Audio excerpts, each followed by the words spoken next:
It's the second of 3 races back-to-back. We move away from the Circuit de Barcelona, Catalunya, and over to Spielberg, Austria. It's a sprint weekend at the Red Bull Ring ahead of the 2024 Austrian Grand Prix.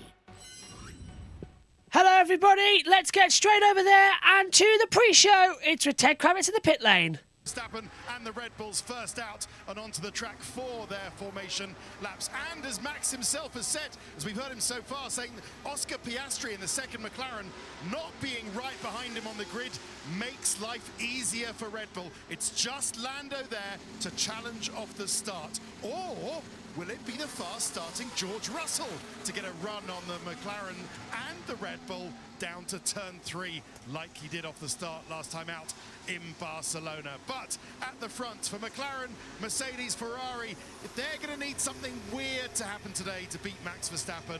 He's so quick out there. A safety car, maybe a bad pit stop for the Red Bulls, or rain, but no sign of that at the moment. As for the race strategy, it's a 71-lap race. 71! Only Monaco has more. The quickest strategy is a 2-stop.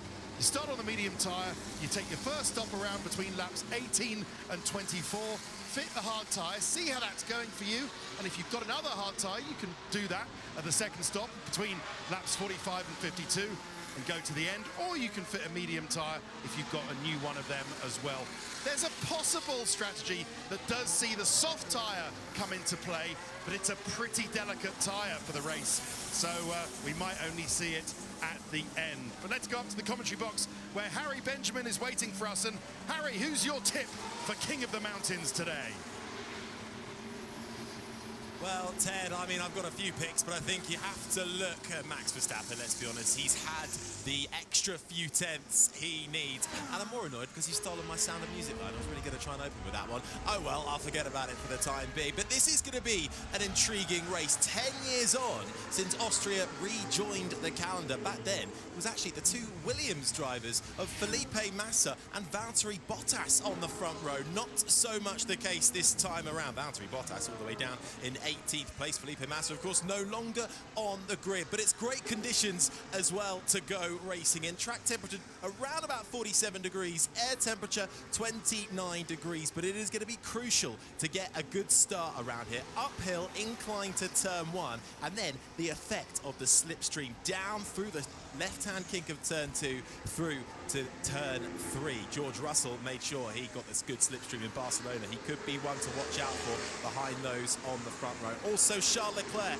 looked quick in qualifying, just pushed it slightly to the extreme in the final couple of sectors. He's down in 6th. His teammate Carlos Sainz is 4th. Made a few changes ahead of qualifying after the sprint. So Ferrari hoping for an upturn in performance for this race this afternoon. As Ted said, it's 71 laps around this track. And just on the fringes of the points as well, worth pointing out, Sergio Perez all the way down in 8th, almost a second off his teammate in qualifying. Nico Hülkenberg, though, showing once again how good he is around one lap down in 9th. And Esteban Ocon getting through into the top 10 again. So watch out for them a little further down the order. Daniel Ricciardo, too, down in 11th. But it's going to be all about that front row. Max Verstappen versus Lando Norris once again. And I think we can go down to the front of the grid with Nat and the gang. Thank you, Harry. Yes, well, let's hear what we learned from the sprint yesterday, because there was plenty to take from it. Let's cross over to Ant, who's at the Skypad. What do you got for us, Ant?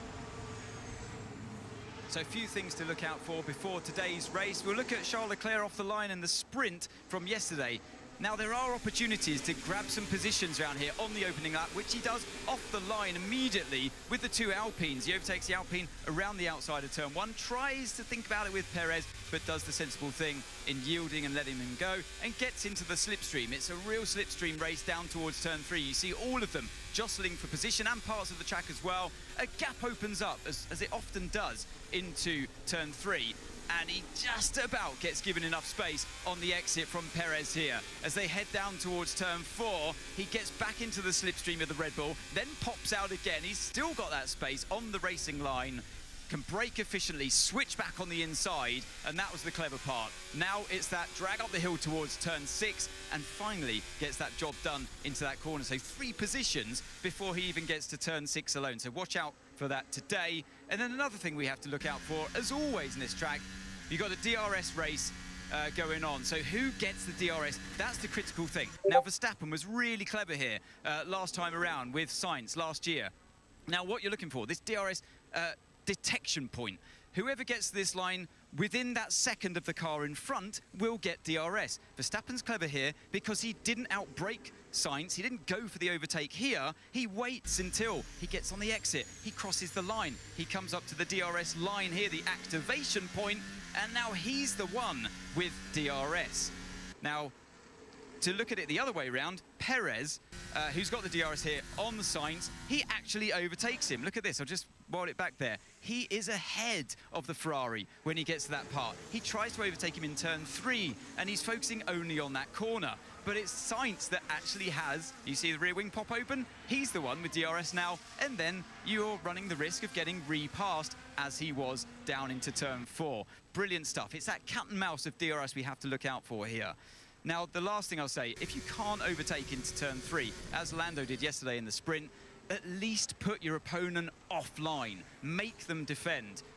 If he didn't go for the inside here, Lando, Max would have just stayed happily on the outside, and then you don't get into a situation where you can start crossing lines and getting creative and clever with where you place the car. Of course, Lando didn't overtake him this time around, but at least you have to try to force them offline. That's what it's all about here in turn 3. So hopefully we'll see more of that today. Thank you, Ant. Now, Bernie, we hear a lot about a DRS train. Can you explain to anyone who doesn't know what that is and why it could be significant here? So, like Ant started to explain, we have a 1 second gap between the cars. That's when you activate DRS. What tends to happen is if the lead car has good enough straight line speed and can hold a car behind, then all the cars behind that train have that DRS ability, but not the ability to overtake. So you end up with a train of cars, a DRS train, behind someone who's able to defend. Okay, and we can see on the graphic there, Naomi, that the wind is really picking up. Is that going to be significant today, combined with this extra heat? Based off of what we can see from here, there's 2 flags we're looking at down here that are kind of giving us the indication that it's going to be a tailwind up to turn 3, so that shouldn't affect the drivers too much. I mean, the braking is uphill into 3, so it won't be too much of an issue, but what it could affect is DEG. DEG is something we've been talking about non-stop. Some radio there from George. Yeah, George asking to check the steering rack. Doesn't feel quite right. That's obviously a bit of a concern. So back to my point about what the weather can be doing in terms of the wind here. DEG is an issue. It's very, very hot. It feels like this place is a microclimate, but today it's really hot. There's a bit of cloud cover, but DEG is going to be something they're going to be dealing with. And some of the drivers have their cars set up with a little bit less drag, so their cars are already going to be more nervous in the high-speed corners. So that wind, if it's throwing them off, they're going to be fighting the car a little bit more and therefore putting more pressure on their tires. So that could be a challenge that this could create. Well, let's talk more then with you, Bernie, with your strategist head on. Okay, we're getting some shots here of George. Oh dear, right. A lock up then from George. Just looks like when he got on the brakes, it didn't really slow down much. Yeah, so I think that's not going to be giving him a lot of confidence going into the Grand Prix. I'm sure they're going to come in and check what exactly happened there, but that's not what you want to go into confidence in. I mean, there's hard braking into turn 1 here. Here's another replay of it. So it looks like the rear, there's a bit of a lock in the rear there. See it again from here. Just not able to slow down there. So it looks like a rear lock-up into turn 3, and it's exactly what Naomi was saying. You've got a strong tailwind in there. It's a very high camera corner. So what often happens is that actually one of the rear wheels isn't fully connected to the tarmac anymore because of how much you have to go through that corner. And that's why we tend to see those sort of rear lock-ups, because you've not fully loaded on that rear axle of the car. We saw a 40 kph tailwind gust into turn 3 there. Okay, so as you suspected, a big gust of wind, which, you know, it could well catch them out during the race. And the thing to remember, one of the things from the sprint weekend is these guys haven't driven the car at this high fuel. The sprint races we have on Saturday morning, that's a third of the level of the fuel they've had today. They won't have put this level of fuel in it in P1 either. So that braking into is very heavy, and the wind. Okay, let's go back and talk a bit more about tyre deg and the possible strategies that are going to come into play. With your strategist head on, how would you approach this race, Bernie? I think this race, we've seen in the sprint yesterday, 23 laps, everyone fit the medium tyre, we're fit to control it. It's the track temperature is going to be the big thing here. Can they manage the thermal, you know, how hot the tyre is getting in the opening laps when the fuel is heavy? And then, so I think it's going to be 2-stop race at least. I agree. I mean, look, it's been one of the issues yesterday. We saw already the McLarens were already, you know, managing the tyres in a 23-lap race, so it's going to be a concern for them today. Who's going to nurture their tyres through this race to make it across the checkered flag first? Certainly is heating up, and that wind really is picking up now. The grid is getting busier by the second, and the grandstands are filling up as Fernando Alonso gets into his car. And welcome to our friends on Main Event. Yes, Fernando Alonso, very difficult day in the sprint yesterday, very difficult day in quali. Let's talk about Aston Martin, Bernie. Where has their performance gone? Yeah, they seem to be really struggling, and we heard Alonso in the car yesterday at one point saying they've changed some things. It didn't get a lot better in qualifying, just judging by the results there. So they seem to be struggling with setup, and it looks a little bit confidence in the car. Alonso doesn't look like he's able to push that car right to the limit, which is so important around a track like this. It's so important to be able to push the car to the limit here, because as we've mentioned, there's really not a lot of corners where drivers can make that difference. So you have to be extracting the absolute maximum out of every single corner to really make the difference. I mean, the gaps yesterday, other than Max Verstappen, were incredibly tight. I mean, Q1 we saw from 5th place to 14th, the cars were in such a small gap, and from first to last was less than 8 tenths. And that's the first time in Formula 1 history with that qualifying format that we've seen that in a Q1. I mean, I know Max is well and truly in the lead there, but the competition behind him hasn't ever been closer. When you take Max out of the race, this could be utterly compelling, and I think that's what we need to focus on in many ways, is just who's going to get those last 2 podium spots. Yeah, and I don't think it's done for Max either. This is going to be a tough race on the cars. It's going to be a tough race on engines because we're at altitude. Everything's going to get too hot, including us. But we've seen, you know, Ferrari having overheating brakes. This is going to be, could be very, very difficult race for drivers and cars to make it to the end. Yeah, reliability issues aren't out of the question for Red Bull. And you'll remember, Naomi, back in the single practice session where Max, when he stopped and had a sensor issue, he immediately asked if it was a problem with the engine. So it was obviously at the back of his mind.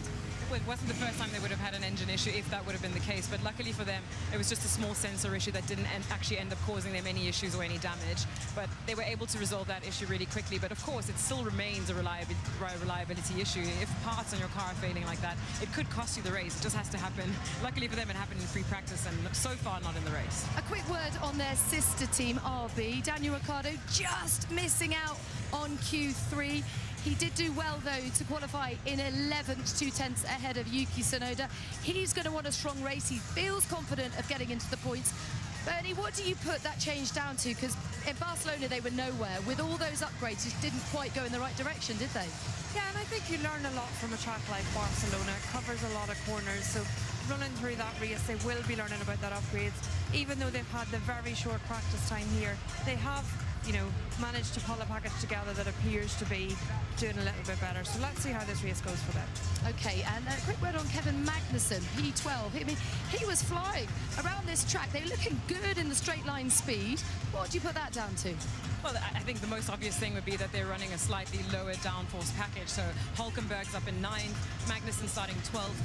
It's fascinating to me that they were actually able to extract that kind of lap time out of the car, because whilst, yes, there's 3 DRS zones, you're able to take advantage of that during qualifying as well. I would have assumed that the lower downforce package would make the car a little bit slow on overall pace, but it gives them an edge, it gives them a little bit more raceability, getting past drivers, and even when people are in their DRS, they're really struggling to make the difference. So that's really what's saving them and giving them a little bit of an opportunity to get themselves into the points today. Yeah, Nico Hulkenberg once again really impressing in qualifying, out-qualifying his teammate, and of course the bragging rights of Germany beating Denmark in the football.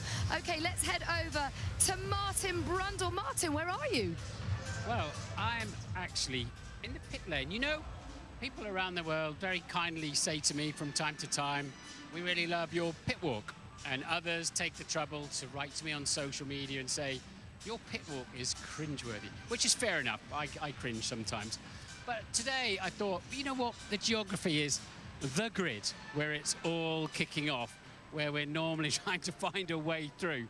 Then you have the pit lane, named probably because they used to have pits in the olden days so they could work on the cars before hydraulic jacks or lifts or what have you. And of course the paddock is behind us. I don't think it's too difficult to work out how a paddock might have been named where the transporters and trailers would have been parked. So I thought, well, look, why don't we do a pit walk? We're going to do a hybrid, actually, if we can get across the track, and have a look at both of them and see, you know, while all the focus is out there, what's going on in here? Now, what we can see in here is a safety car and a medical car. When I say A, because they're the reserve ones, and they're sitting there ready to go, full of fuel, because the main safety car can probably do 20 laps on a full tank of fuel. But more importantly, perhaps, it has to go through all the same debris that the cars are going through out on track if there's been a big shunt and carbon fibre pieces and titanium pieces everywhere. So you never know when you need a spare one of those. And the actual medical car, Dr. Ian Roberts' name on the side of it, there is sitting there. So that will probably be here at the back anyway. And the safety car will be itself, the sportier car, will be at the front of the grid. Have a good one, where he's just off to now. So what does go on in here? You kind of imagine it might be a bit of a ghost town with so many people out there, and you will wander down past Red Bull, and I want to have a look in the Mercedes garage.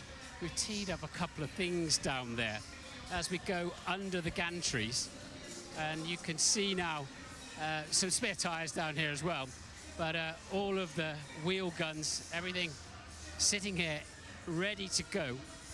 We'll poke around down here at Merck and see what's going on. And the first thing we notice is they're having to move the gantries because it's in front of George Russell's garage.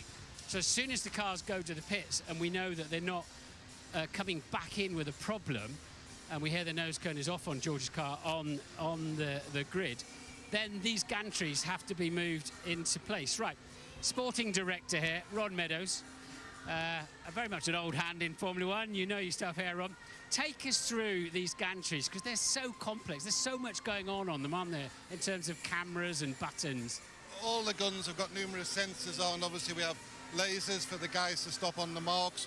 We have numerous cameras up here, you can see, for the FIA, FOM, and also ourselves.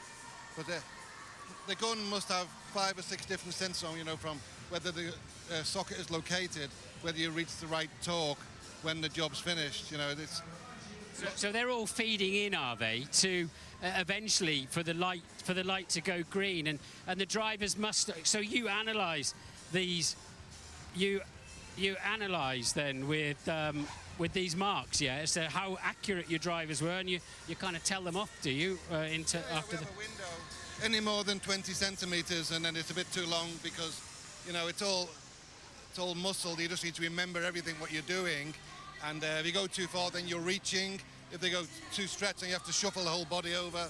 So it's we push them a lot, and we give them lots of feedback during the weekend on the marks. Okay, good. And the jacks fascinate me. Here's your front jacks. I mean, to stand in front of a car coming at you at 50 miles an hour with your hand and your feet on one of these is quite brave, I think. Yeah, no, you have to be very agile. It's often they go long. We've been fortunate, it hasn't happened to us a great deal, but as you see, it's on roller bearings, this thing, and it's very lightweight, but it's also very complex. And, this is the thing that stops you moving forward, so the guys need to get out of the way as soon as possible. And what is Lewis doing there now? We can see him on cans. Who's he talking to? He's speaking to both his race engineers. He's also speaking to his data guy. Normally you would speak to the guy who looks after your starts, but you weren't allowed starts at the pit lane here. But it's also giving feedback. He tried the soft, he tried the medium. In the reconnaissance laps, he's just saying what wing he'd like, what pressures he'd like. And are people listening to him back at the factory at Brackley? Absolutely. There's not just for Lewis, but also Lewis, George, also strategists. We probably have 30 people there monitoring systems. And I wonder why I can't find them on the grid sometimes. They're back here doing office work. They're busy, aren't they? I know. From the minute they get changed, it's flat out until the flag drops. Yeah, and these wheel guns, they're as high performance as the F1 car itself. I reckon that would break my wrist if I tried to spin that around. I mean, to do a 2-second pit stop, how much do you tune these guns? What pressure do they run at? This is a full-time role for lots of people. We only run 25 bar. You know, you can run more, but then you have to put heavier weight nuts on and hubs and everything else. So it's not all about the torque. It's a lot of it to do with thread design, also a locking mechanism design to ensure that you can come off synchronized with the guy coming off and the wheel gun. Fascinating, Ron. Have a great race. Any problems with George's car on the grid? All good. All right, all good. Let's see if we can get across the track now. We're going to wander down, going past. We see the spare front wings and noses just sitting there. The same at Ferrari. How much would you like one of those on your lounge wall at home? That would be some great decoration. Look at that. What a work of art. That's fantastic. But we need to get on the grid. There's a gap down here as we go underneath Lando Norris's pit stop. So you'll notice also that there's one pit stop place for each team, and that's why they have to stack them. We'll see that today. We'll see that today if there's an early safety, when they all want to come in here, the tyre degradation is high enough. They're going to want to come in quite early. And let's have a quick chat with James. James, how's it going? A difficult weekend, but you seem like you improved Alex's car. Yeah, there's a good step we made between the sprint race and qualifying. We were just not there in the right balance, but we're not great in these temperatures, so it's going to be a tough day today for everyone out there. All right, I know you're busy. I'll step out of your way and see if we can find somebody. So we've actually come on. The grid kids are getting ready. We're 3 or 4 minutes away from the national anthem. That's an interpretation by Hans Zimmer, who we might be able to have a quick chat with. There he goes. Mr. Zimmer. Mr. Zimmer. Martin Brundle, Sky F1, 2 times Oscar winner. Hi guys. How are you? Oh, you're about to play. Get ready. I'm about to do something. I'm just about to ruin Mozart forever. I'm not sure that'll be true, but about to rock out on the. Can you give us like a prelude? We're just about to have some serious fun. I mean, if you come here, you might as well go for broke. All right. Well, good luck with that, and thank you for helping us out with our opener. Well, great man. Yeah. So there is the actual safety car that's made its way, and that, as I say, that will wait at the sort of far end of the pit lane when it's done its job. Let's have a quick word with Sue, who else we can find. Oh yeah, Flavio Briatore talking to Jos Verstappen. Sorry, I'm just wearing somebody's camera here up my nose. Can you get through there? Let's have a quick word, see if Flav's up for a chat. I won't stick the mic in because that would be rude, wouldn't it? But I'll see if I can get his attention. Yeah. Yeah. So two of your ex-drivers. Yeah. Well, like you, Flavio, I'm still working. It's okay for him. You got a new job. You got a new job. The new driver, the future driver. How are you? Good, you? Good, good. Yeah. Excellent. Yeah, so your new job at Alpine, is it like full-time or what? Is it work? Whatever I'm doing full time. You know, I never doing half. I doing always 100%. Let's see. All right. Good stuff. I'm gonna see if I can have a quick chat with Jos. I don't know where the drivers are. We might be able to find a driver or two. Jos, Max, how is he this morning? Is his normal, calm self? Well, I think it's difficult with all the DRS zones here. You know, I never say they have a fast car, and they're fast. So I don't think it's that easy, you know, to disappear. So of course he will try, but I think you have to look after the tires and everything. But he knows what to do, so I don't get involved. You must be so proud of him. I am. There you go. I'd like to talk to, like, a racing driver. Are there any racing drivers about? Well, not washed-up old racing drivers like me and Jos. Here's the chief steward. Talking of wonderful old racing drivers, Johnny Herbert. How are you? You've had a busy weekend. You didn't finish till 10 o'clock last night. Indeed, you are absolutely correct. And hopefully I'm going to have a quieter day, Martin. You made good money for the FIA. Well done. Thank you very much. There you go. Can you get through there, Lee? Super. Let's see if I can... I don't really like instructing. So, Oscar. Yeah, that was a bit harsh to lose that lap, but different day, I guess.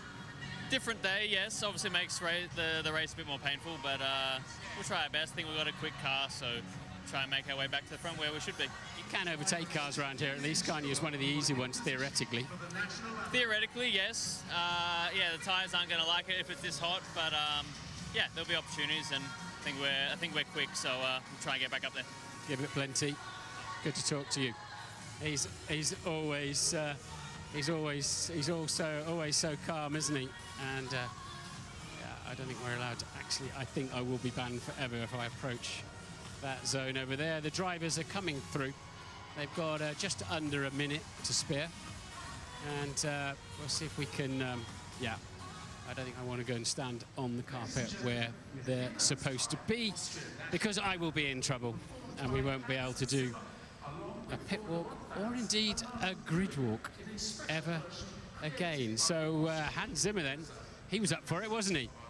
He's about Daniel Ricciardo just turning up there. Better late than never, Daniel, in terms of taking his position. And we've still got 25 seconds to go, which is a long time in live television. Let's see if we can have a chat with anybody else. I don't think there's anybody else around today to talk to. If I start with an MRP, a Marty's Random Person, that could run on a little bit too long by the time I've explained that to somebody. But anyway, I managed to talk those 25 seconds out. For the national anthem of Austria.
An absolute dude. Hans Zimmer and friends rocking out the Austrian national anthem. Of course, he is an award-winning film score composer whose work includes Gladiator, Inception, Interstellar, and now the Austrian national anthem, which, as you mentioned to Martin, the melody was first attributed to Mozart.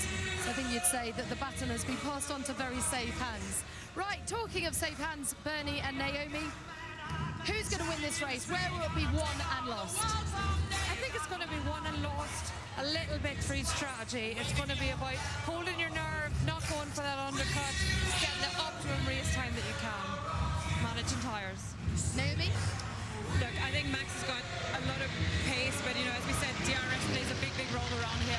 If the others can use it to their benefit to make sure they don't get away from him, he's going to be a little bit of a sitting duck, but, you know, he proved yesterday he's got this, so I'm not going to put my money against Max Verstappen again because he proved me very wrong yesterday in qualifying.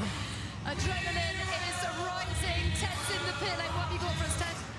Yeah, thank you very much, Natalie. So on the formation lap, we saw George Russell have that little lock-up. We saw him say to the team, can you check the steering rack? They have done that. They took the nose cone off. They had a good old brutal around in the footwell, checked the steering rack. It's all given the A-OK. So they can see nothing wrong with it. And they're going to send George Russell into the race with the car as it is. Those tyres he flat-spotted, not a problem. He's using different tyres for the start of the race. So all okay so far for Russell going into the Grand Prix.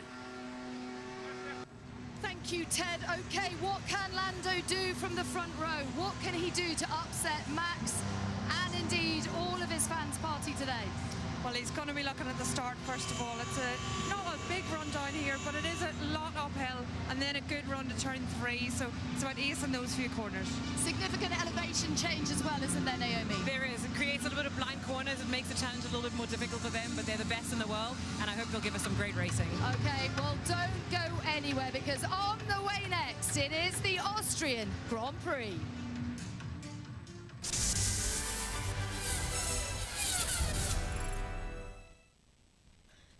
Right, well, while they are on break, it is our time to start speaking, and I am not sure where Joshua's... Oh, right on time. Just give Joshua a second to get his headset I've on. left my glasses in there. I'll go grab them. Thank you, Megan. Well, I've got one thing to say. Dorna Sports, I'm coming to get you. Never meant that more in my life. Really, really annoyed on that one. We got blocked again on via MotoGP. So what we are thinking is that we might have a MotoGP only channel.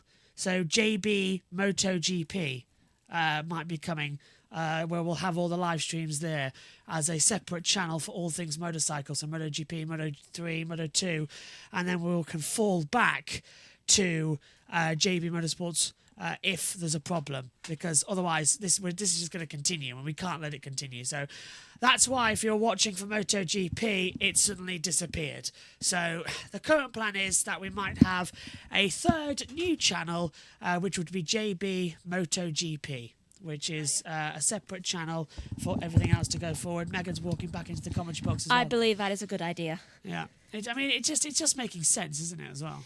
Yeah, and it's causing a bit too many problems, and at this point we've got to think, right, well, this isn't being good for us right now, so we can't risk. Little Owl is down there in the pit lane.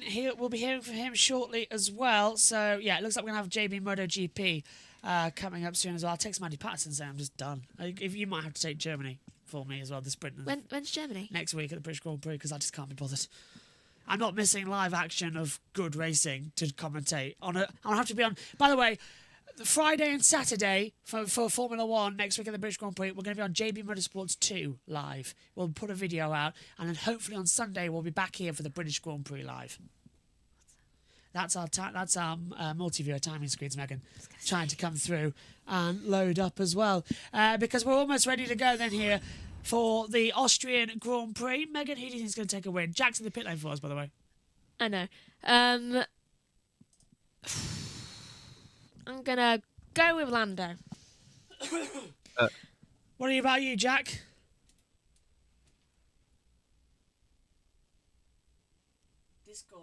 Discord lag. So Okay, there we go. There we sorry, go. You're really laggy for me, so my bad. It's because I'm trying to get the TV up. Go on. I think. Yeah. My guess for me personally with the Austrian Grand Prix, it is Red Bull's home race. I think they'll get a home win. I think Max Verstappen will take the win personally. But I think we could see a surprise. We've got Lando Norris on the grid. You've also got Charles Leclerc, though, who won this Grand Prix 2 years ago with that brilliant move on Max Verstappen himself. So I think we could be in for a wide open race. My personal pick to win, though, will probably be the Flying Dutchman himself, Max Verstappen. Good picks all round. It smells like a swimming pool in mine and Megan's commentary box right now as well as we take a look. It's giving me way too many bad memories. So, we're all set to go then. Ready. It's the Austrian Grand Prix at the Red Bull Ring here in Spielberg, Austria. Down the pits, we've got Jack up here in the commentary box. Myself and Megan will take you through all of the action. Omi's going to be joining soon as well.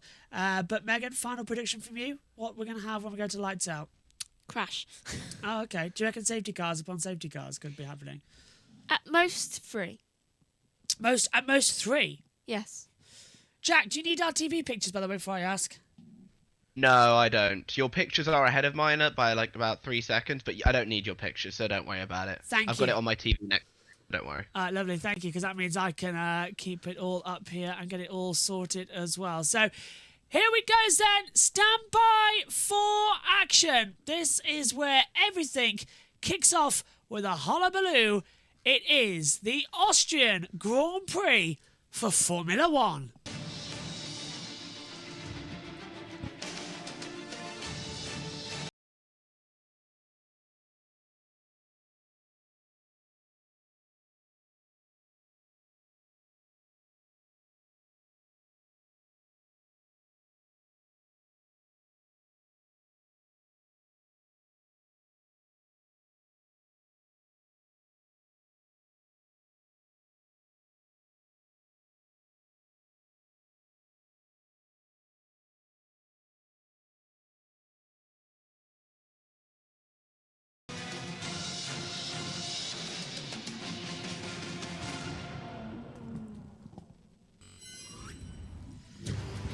Are you ready? Are you steady? One more time then in 2024. Round 11 of the 2024 season takes us to the Red Bull Ring in Spielberg, Austria. It's a fantastic circuit. It's been on and off, known as the Österreich Ring, known as the A1 Ring, now known as the Red Bull Ring.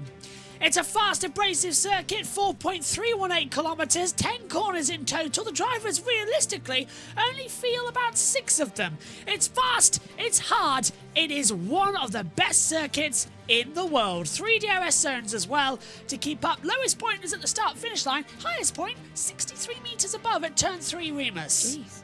Pirelli bringing in the hard to soft, the mediums. It's the C3 hard, C4 medium, C5 soft tyre. Race pace as well, we might be needing them. 10% chance of rain, green inter and blue wet weather tyres.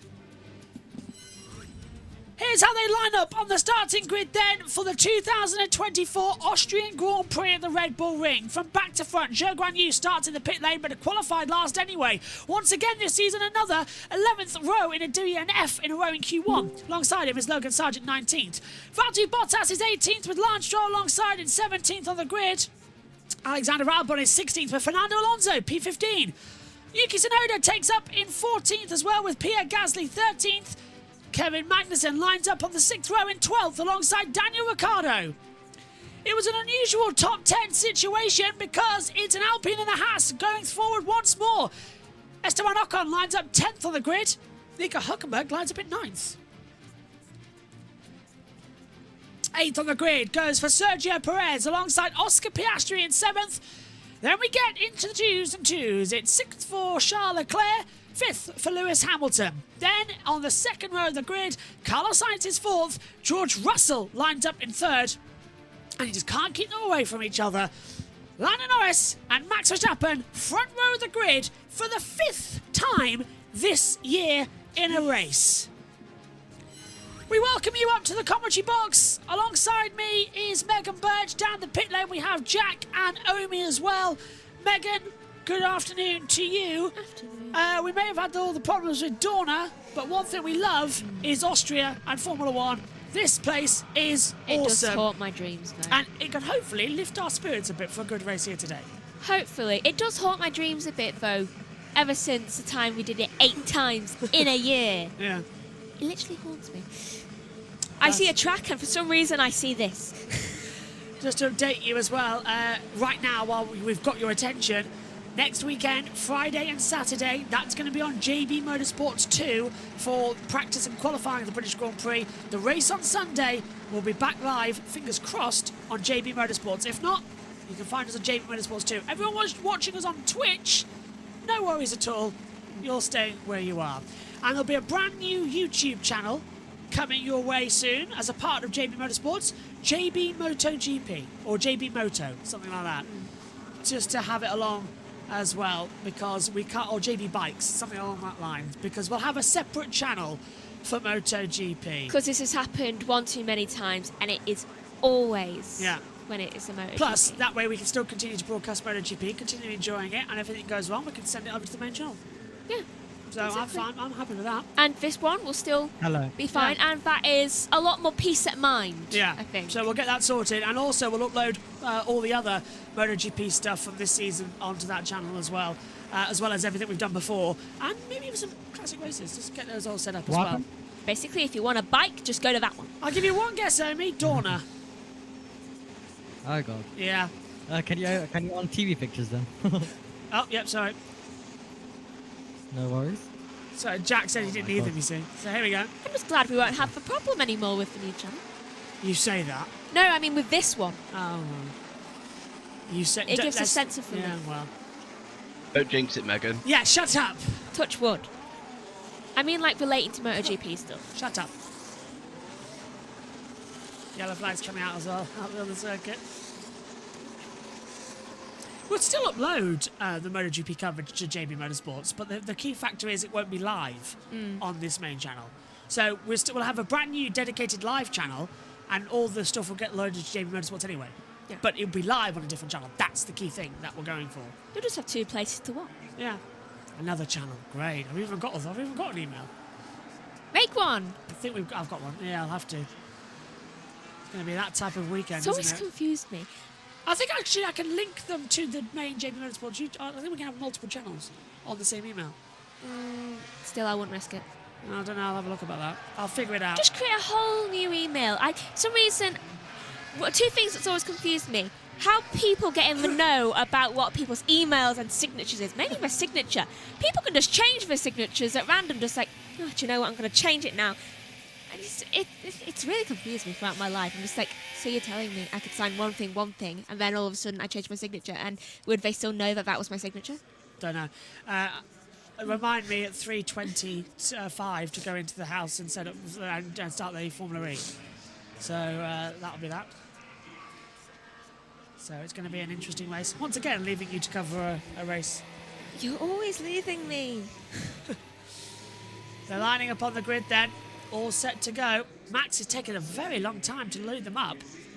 Megan, we never talked through the strategies because we didn't see one as well, but predictably, it's a medium to soft to medium race. 2-stopper, yeah. Has to be really a 2-stopper coming into it. Omi, quickly, what are your thoughts as we get ready for lights out? I think McLaren with Norris need to do absolutely everything they can to try to take the lead. If they can't, then it's going to be a hard race for them, and it's going to need quite a bit of effort. But if Norris can get ahead, we have a race on our hands. Race control has Bernie Collins, Harry Benjamin and Martin Brundle in the commentary box. Ted Kravitz down in the pit lane. Sargent, the last one on the field. Zhou still in the pit lane. They're taking an awfully long time to form up on the grid here. Very, very long. Yeah, they are taking an enormously long time. Anticipation is hard. So it's all quiet now. All eyes to the lights. The Styrian hills. The hills become alive with the sound of revving V6 Formula 1 cars with 5 lights ahead of them. action in Austria. It was a very long hold and it hasn't helped the McLaren get away well. Max Verstappen leads it towards turn 1. Lando Norris having to defend from George Russell. Hamilton's going around the outside. Contact. Piastri takes off a bit of the front wing of Charles Leclerc as they come through turn 1. Look at Hamilton. He's side by side with Sainz. Look at Russell. He's side by side with Norris. Max Verstappen's in a different postcode as we come into Remus. Up the inside. Sainz tries to have a go at Hamilton, who purposely takes a wide line. They all make it through cleanly. Piastri with a damaged front wing now goes side by side with Sergio Perez as we come down in towards Sontra's Gold. At turn number 4, Verstappen leads to the roar of home and Austrian fans as well. Piastri still with Perez trying to go off the track and onto the gravel. Perez forces him off and through goes Leclerc. I think that contact with Leclerc earlier on was caused by Perez sandwiching in as well. So, not a great start. Perez seems to be causing a lot of problems. That was Leclerc trying to go around the outside of Piastri, failing to do so as well. The two Haas cars making their way up through the field. Leclerc says, box, box. Leclerc's got damage and Leclerc's coming into the pit lane. Charles Leclerc then with front wing damage, that's too much. And he is into the pits. And Matt Gallagher has not only punched his chair, he's destroyed his entire setup. I would have done that if that was me. Who else has just come into the pit lane? Well, someone else has just come into the pit lane. Leclerc's in there and it was Sargent. Why has he gone in? Don't know. That replay will be fun. Probably something happened there too. 2 down in the pit lane already. Let's go down. New front wing getting sent on to 9 seconds. They can't get it on. The nose on. They can't get the nose on. They couldn't get their little scissor clip off. As it gets very dark at the top of the hill, 12-second stop. Here comes Hamilton. He's coming around the outside. Russell goes defensive as well. Hamilton's still trying to send him around the outside. Can't find a way through. What brilliant racing. It's only lap 2 of 7 already. The race has changed dramatically, but Verstappen needs by 1.2 seconds. And look at Hamilton trying to send him right around the outside of George Russell. He has 3rd place as it stands, and it's still now all-out war. Hulkenberg passes Ocon. He's just passed 2 people in a row. Hulkenberg is a man on a mission at the moment as they come through Rocket Ring to turn 9 into turn 10 at Red Bull Mobile. Verstappen leads 1.1 seconds to Norris as we start lap 3. Russell, Hamilton sides the top 5. Perez, Piastri, Hulkenberg, Ocon, Magnussen takes 10. Gasly, Ricciardo, Tsunoda, Alonso, Albon. Stroll, Bottas, Zhou, Leclerc and Sargent. That's the order. Norris has the fastest lap of the race so far on a 109.813. We're riding with George Russell looking back to Lewis Hamilton as we come up towards 3-3. Goes to the inside line. How much is Hamilton going to squeeze his teammate here into Remus? And Hamilton goes through. Russell literally left the door wide open. He doesn't want to hit his teammate, but he gets the DRS back on the run down towards Socha's Goal. He pulls out to the outside line. Hamilton tries to go defensive. Russell takes him right back. So what? These two teammates are battling. They really don't want to give up 3rd position. It's the best Mercedes have got really so far this year, so we're really hoping to get a 2nd, I bet. Carlos Sainz has become Ferrari's only warrior, really, in this Grand Prix. Leclerc is 39 seconds back. New. He's coming into turn 3 at the moment. Yeah, Leclerc's not having the best of the times at the moment. Omi, what did you make of that start? Definitely a dramatic start. Russell a bit of pressure on Lando Norris, but it's the 2 Mercedes. Pass and repass. Hamilton gets past, Russell retakes it, and this could continue on this lap as well. But an exciting start to the Austrian Grand Prix, but Verstappen crucially has got the 1-second gap. Hamilton and Sainz incident has been noted by the stewards for leaving the track and getting advantage. Jack, what about you? What did you make of that one? Bit of pain as a McLaren fan here, seeing Oscar go off, and how Oscar does not have a puncture, I have no idea. Look. He is so lucky that Leclerc has taken more of the impact there than he has. Norris did pretty well to maintain that 2nd place on the start, going quite defensive, but he did just at the fastest lap of the race and has carved another 2 tenths out of Max's lead. I say that he's just lost it again. Back to you, Josh. So Verstappen leads, as you say, now over 2.3 seconds. He's just taking off on those 3-lap-old medium compound tyres.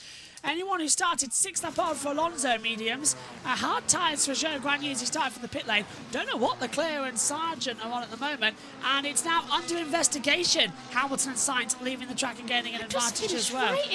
Just put below it under investigation or something or other, and then write the outcome afterwards. So put under investigation. That's a good idea. Yeah, so then just put under investigation, and then what it is, and alongside it, if it gets a penalty or not.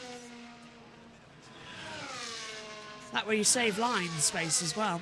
Russell trying to go through. He's ahead. Hamilton's half a second back. So the battle now already in this Grand Prix is over third position. Sainz in fifth. Still can't find a way through, so it's nip and tuck between the two as we come down into the backstretch as well. Right. If you say right so. I was going to say it. Race start, Megan. Talk us through it. Right. The race start. It was a great getaway by Max Verstappen on the entry, but it was also an amazing getaway for George Russell. Now, I'm really focused on what's happening at the back of the grid because we all saw what happened at the front. See, it was Perez, and here, that is why Sargent went in. He had a little bit of a contact with, I think that was, it was Blue. It was Blue, and Phil Stroll was a bit behind him, but I think it might have been Danny Rick. Yeah, so Perez comes at the inside, makes Leclerc flinch, and Leclerc gets wing damage by hitting Piastri. On board with Piastri. Piastri did nothing wrong there, neither did Leclerc. That's Perez. He wouldn't hit his father. Yeah. Not on purpose. Yeah, that's look. And there's a side-by-side, and that is Sainz passing Hamilton on the inside line. Up into turn 3, Remus, so a side-by-side picture-in-picture during the replay was very well timed there. Sainz moves up into 4th position ahead of Hamilton, now sends off after George Russell as we take a look back at Perez. Piastri, Hamilton, and Perez's battle. And look, Perez again forced him off the track twice. Here it is again, Megan, with the replay audio. I was side-by-side at the apex. How I saw it. Yeah. Sounded like Orlando then, didn't it? Yeah. He's been picking up his accent. Yeah, look, Perez does at the inside line and off the track. Perez is just out to get people today. It's like he is literally trying to make sure people go.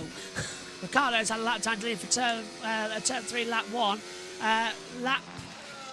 What lap are we on? Lap 7, no further action. On lap 6 it was on, yeah. Lap 7 now of this race.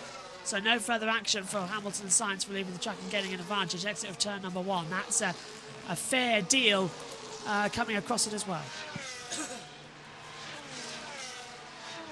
Well, they come through again. Verstappen leads by 2.9. Hamilton's got the DRS back on Sainz as he runs up in towards turn 3 at Remus. Can't get a move on the inside line. He did try though. Sainz goes a little bit too wide. Hamilton tries to cut back. Still can't get it through, but he's got a brilliant run down towards Sochless Gold at turn 4. Where he's going to pull. Sainz goes defense on the inside line. Hamilton swings round the outside. Can't get through, but Sainz locks up. Goes too deep. Lewis still can't get the cut back, but side by side, Perez and Piastri. And Perez maintains 6th position. And it has been noted by the stewards. A turn 4 incident involving Perez and Piastri noted for forcing another driver off the track. What's your thoughts on that one, Jack? Honestly, I don't know what the stewards will do with this. They've been fairly inconsistent with their ruling on forcing another driver off. But for me personally, the way I see it, I think they have to prove that Perez... I think the rule is that he intentionally pushed Oscar off the track. I don't think they'll be able to prove that, but he does push him off though. That is 100%. I don't know if they can prove intent, but I think that he definitely does push him off. He makes him lose a position to Leclerc, which he quickly regained. Yeah, I don't know whether they'll penalise him or not here, because stewards have just been so inconsistent on ruling this. What do you think about it, Omi? Yeah, first of all, what a move as well by Oscar Piastri all the way around the outside of Sergio Perez. But that was great stuff by him. But yeah, the stewards can be inconsistent, as Jack said. So we're just going to have to wait and see what they are going to do with it. But interesting race so far. It's going to be another strategy one, I think, Megan, as well. That's what we're looking at here. Humperdinck says, I feel like Austria produces a lot of inconsistent penalties as well. Yeah, it looks like it as well. Oh, we lost the opposite. Oh, it's involving Perez and Piastri, no further action. Yeah. They don't want to say anything, do they? They're not going to do anything to a Red Bull at the Red Bull Ring. Even if it is Perez. Yeah. Say, Homer, what do you want to destroy, France or Italy? France, I guess. No one ever says Italy. Who do you want to penalise, McLaren or Red Bull? McLaren. No one ever says Red Bull. Same thing. Ideally, I would choose Red Bull to penalise.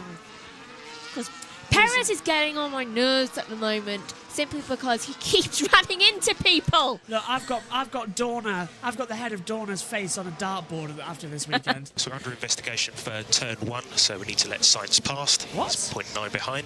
You're not under investigation for turn 1. Oh, so that wasn't a great move from Carlos Sainz. That was Hamilton letting him through because he got told they were under investigation. So Mercedes have been told by race control. They took action before. Because that if you do that, you don't get a penalty. So they've avoided the penalty by giving the place back. That's why there was no further action. Yeah. Add that to an amendment as well. Ham gave place sign. S-A-I. Ham gave Sai place. There's your amendments for your notes. So Perez. Here's the possible race strategies, Megan. Let's come on. Okay, 2 stops starting on mediums, 21 laps, going on to half for 28 laps, then going back onto mediums to 22 laps. Then also the 19 laps on mediums, going on to hard for 26 laps, and going on to hards again for another 26 laps. Yeah, they bring that up. I could be an auctioneer. Yeah, good. They bring that up 10 laps into the race. They must have had a graphics failure to not bring that up during the formation lap. Won't be the first time. Yeah. Well, the graphics yesterday disappeared for 12 racing laps. To be honest with you, I'm not even bothered. Do you know, I'm not. I know we've got a copyright strike and it's annoying, but I'm not bothered because I know that there's enough people on JBMotorsports 2 now that we can easily just transfer over. If so, yeah, it's brilliant. It's brilliant, and we'll have a video describing where we are across the weekend, and we'll pin that to the main profile. More comforting. Yeah. And I like this idea of a new channel as well for MotoGP only. That way we just shove it over there, and if anything goes wrong, it goes wrong. Yeah. I mean, we're already on 1 billion other channels anyway. One more won't make a difference. Exactly. Live on that channel, then upload to JBMotorsports after. I like that idea. Dad had a good idea. That was Dad's idea? It was Dad's idea. He had a good idea. Good Dad. I know. Now, into the pit lane and down to Ted Kravitz. Try and basically get themselves out. Let's not go down to 10, let's go down to, well, who wants to call it? Jack, what about you? What tyres are put on? They put on hards onto Danny Rick's car. And there's also, I didn't see what, and it looks like they've put hards onto the Kevin Magnussen car as well. Going for a long run, they're probably going to come in again and get some more mediums to go for a nice quick ending run. Excellent. So that's 11 and 19. Oh, Sainz, we are plan A. Well, at least you're not on the other alphabet. Yeah, but have you heard, it is Pride Month. It's the last day of Pride Month, isn't it, as well? Oh, yeah. So I'm very much surprised that they haven't chosen plan YMCA. 30 days I've been waiting to get that joke in. I've been waiting for a Ferrari plan to come up. 30 days, and finally it comes up. So many. I've been waiting so long for that joke to come in. 13 years. Into the pit lane goes Hulkenberg. Down to you, Omi. Is Omi there? He's on mute at the moment. Oh, go on, I'm Jack, not you're sure. there. Yeah, that's I think it's another set of mediums onto, I think that is Fernando Alonso, whereas I think that's another set of hards I think I saw on the other Haas. As here their 2 Haas's are battling. Do you reckon will Hulkenberg defend or will he let his teammate through? Both locked up. He lets. Synchronized. Oh, he locks up. He goes wide. That's not great. That's going to scuff those tires. But he goes off the track. Will he have to get that place back? Here we have Magnussen on the DRS. Round the outside, he takes the position. Back to you, Josh. Thanks, Jack. So, the 2 Haas's synchronised lock-up there. At least they're doing something together. Yeah, so, do you know, come on, guys. I just want to go out and push them. I'll do it. Into an active volcano, so some people, but still. Carlo Espinosa, the head of Dorna. I just want a quiet word. I just want a word. I just want to talk to him. I just want to talk to him. I just want to talk to him. I get that reference. Honestly, problem is, I'll appeal it, and it'll get it gone in 10 days or 10 working days. That's 2 weeks. I'll get it back when I'm on holiday. La la la la la. Something happy for you. Oh, it's just another bit of stress. This is why I need 2 weeks off. You've driven into this. I have had the hardest 6 months ever, and you know that. I'd say year. Yeah. Yeah, this has been, well, no, to be fair, because 2019 was very shit. Oh. Joshua. There you go. Apologies. I've never done that before, and I've just done it live on air. Ha! You've driven. He needs a holiday. Well, to be fair, it wasn't that loud, and I've done that before. Like, not giving me a... So we're fine. Look, we said people do that all the time. We had Erwin Bastard during the entire weekend. I think that plot's long gone anyway during Le Mans. True. Besides, the amount of people I hear doing that. Lando's lost a couple of seconds here. Has he gone off the track? Oh, this is the replay of Hulkenberg getting past K-Mag for 14th at Jack Club. Nice up the inside. Lando's gone off the track.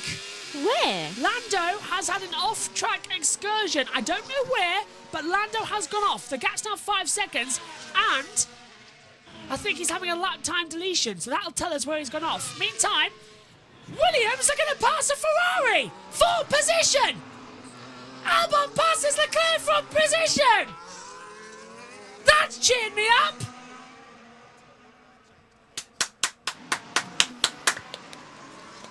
That has cheered me right up. And he's held it. Both on brand new hards as well. They can't say anything about that. Leclerc just out of the pit lane, but he had tyres up to temp, and Albon's passed him.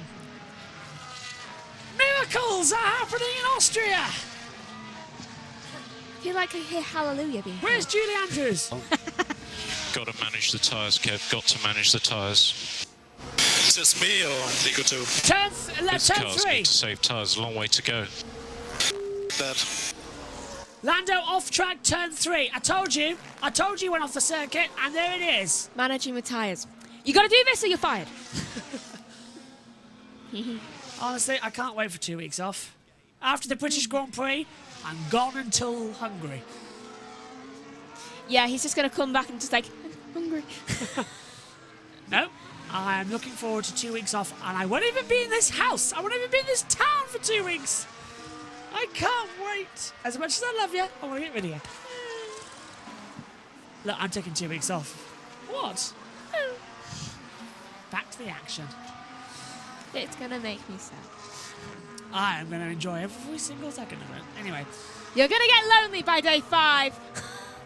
Look at what Phillips says as well. The team Frank built, go Williams. I'm just the same. Go Williams. Woohoo. It may be for 18th, but the fact that Albon in a Williams passed a Ferrari is good. But it's so good we're going to watch it again.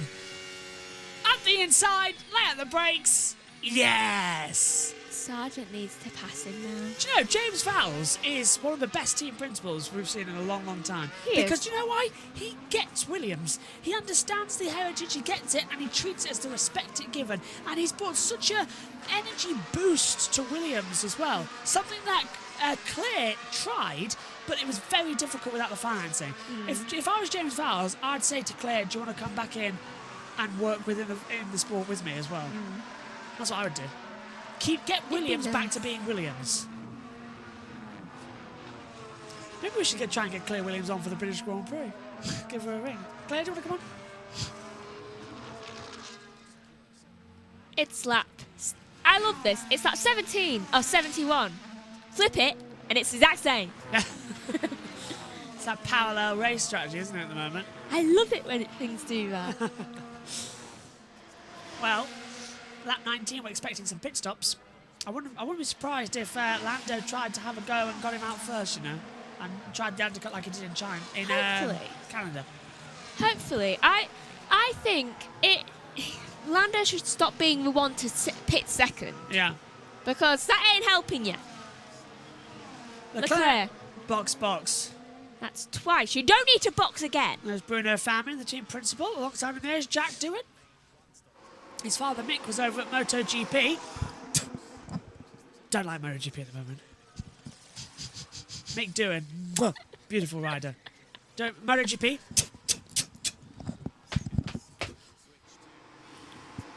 2.5 seconds stop for Ferrari. Sorry, can you tell I'm really angry with Dorna? Yeah. Yeah. It's like a silent anger. Silent? For you. The end of that race, I was telling them they were all a bunch of jokes. We didn't see the race winner.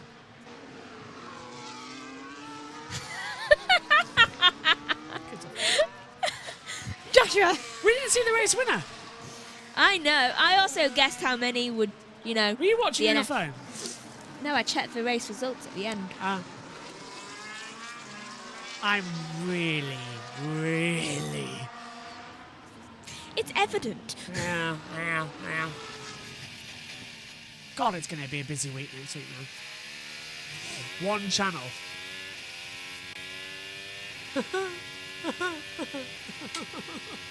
One channel to rule them all.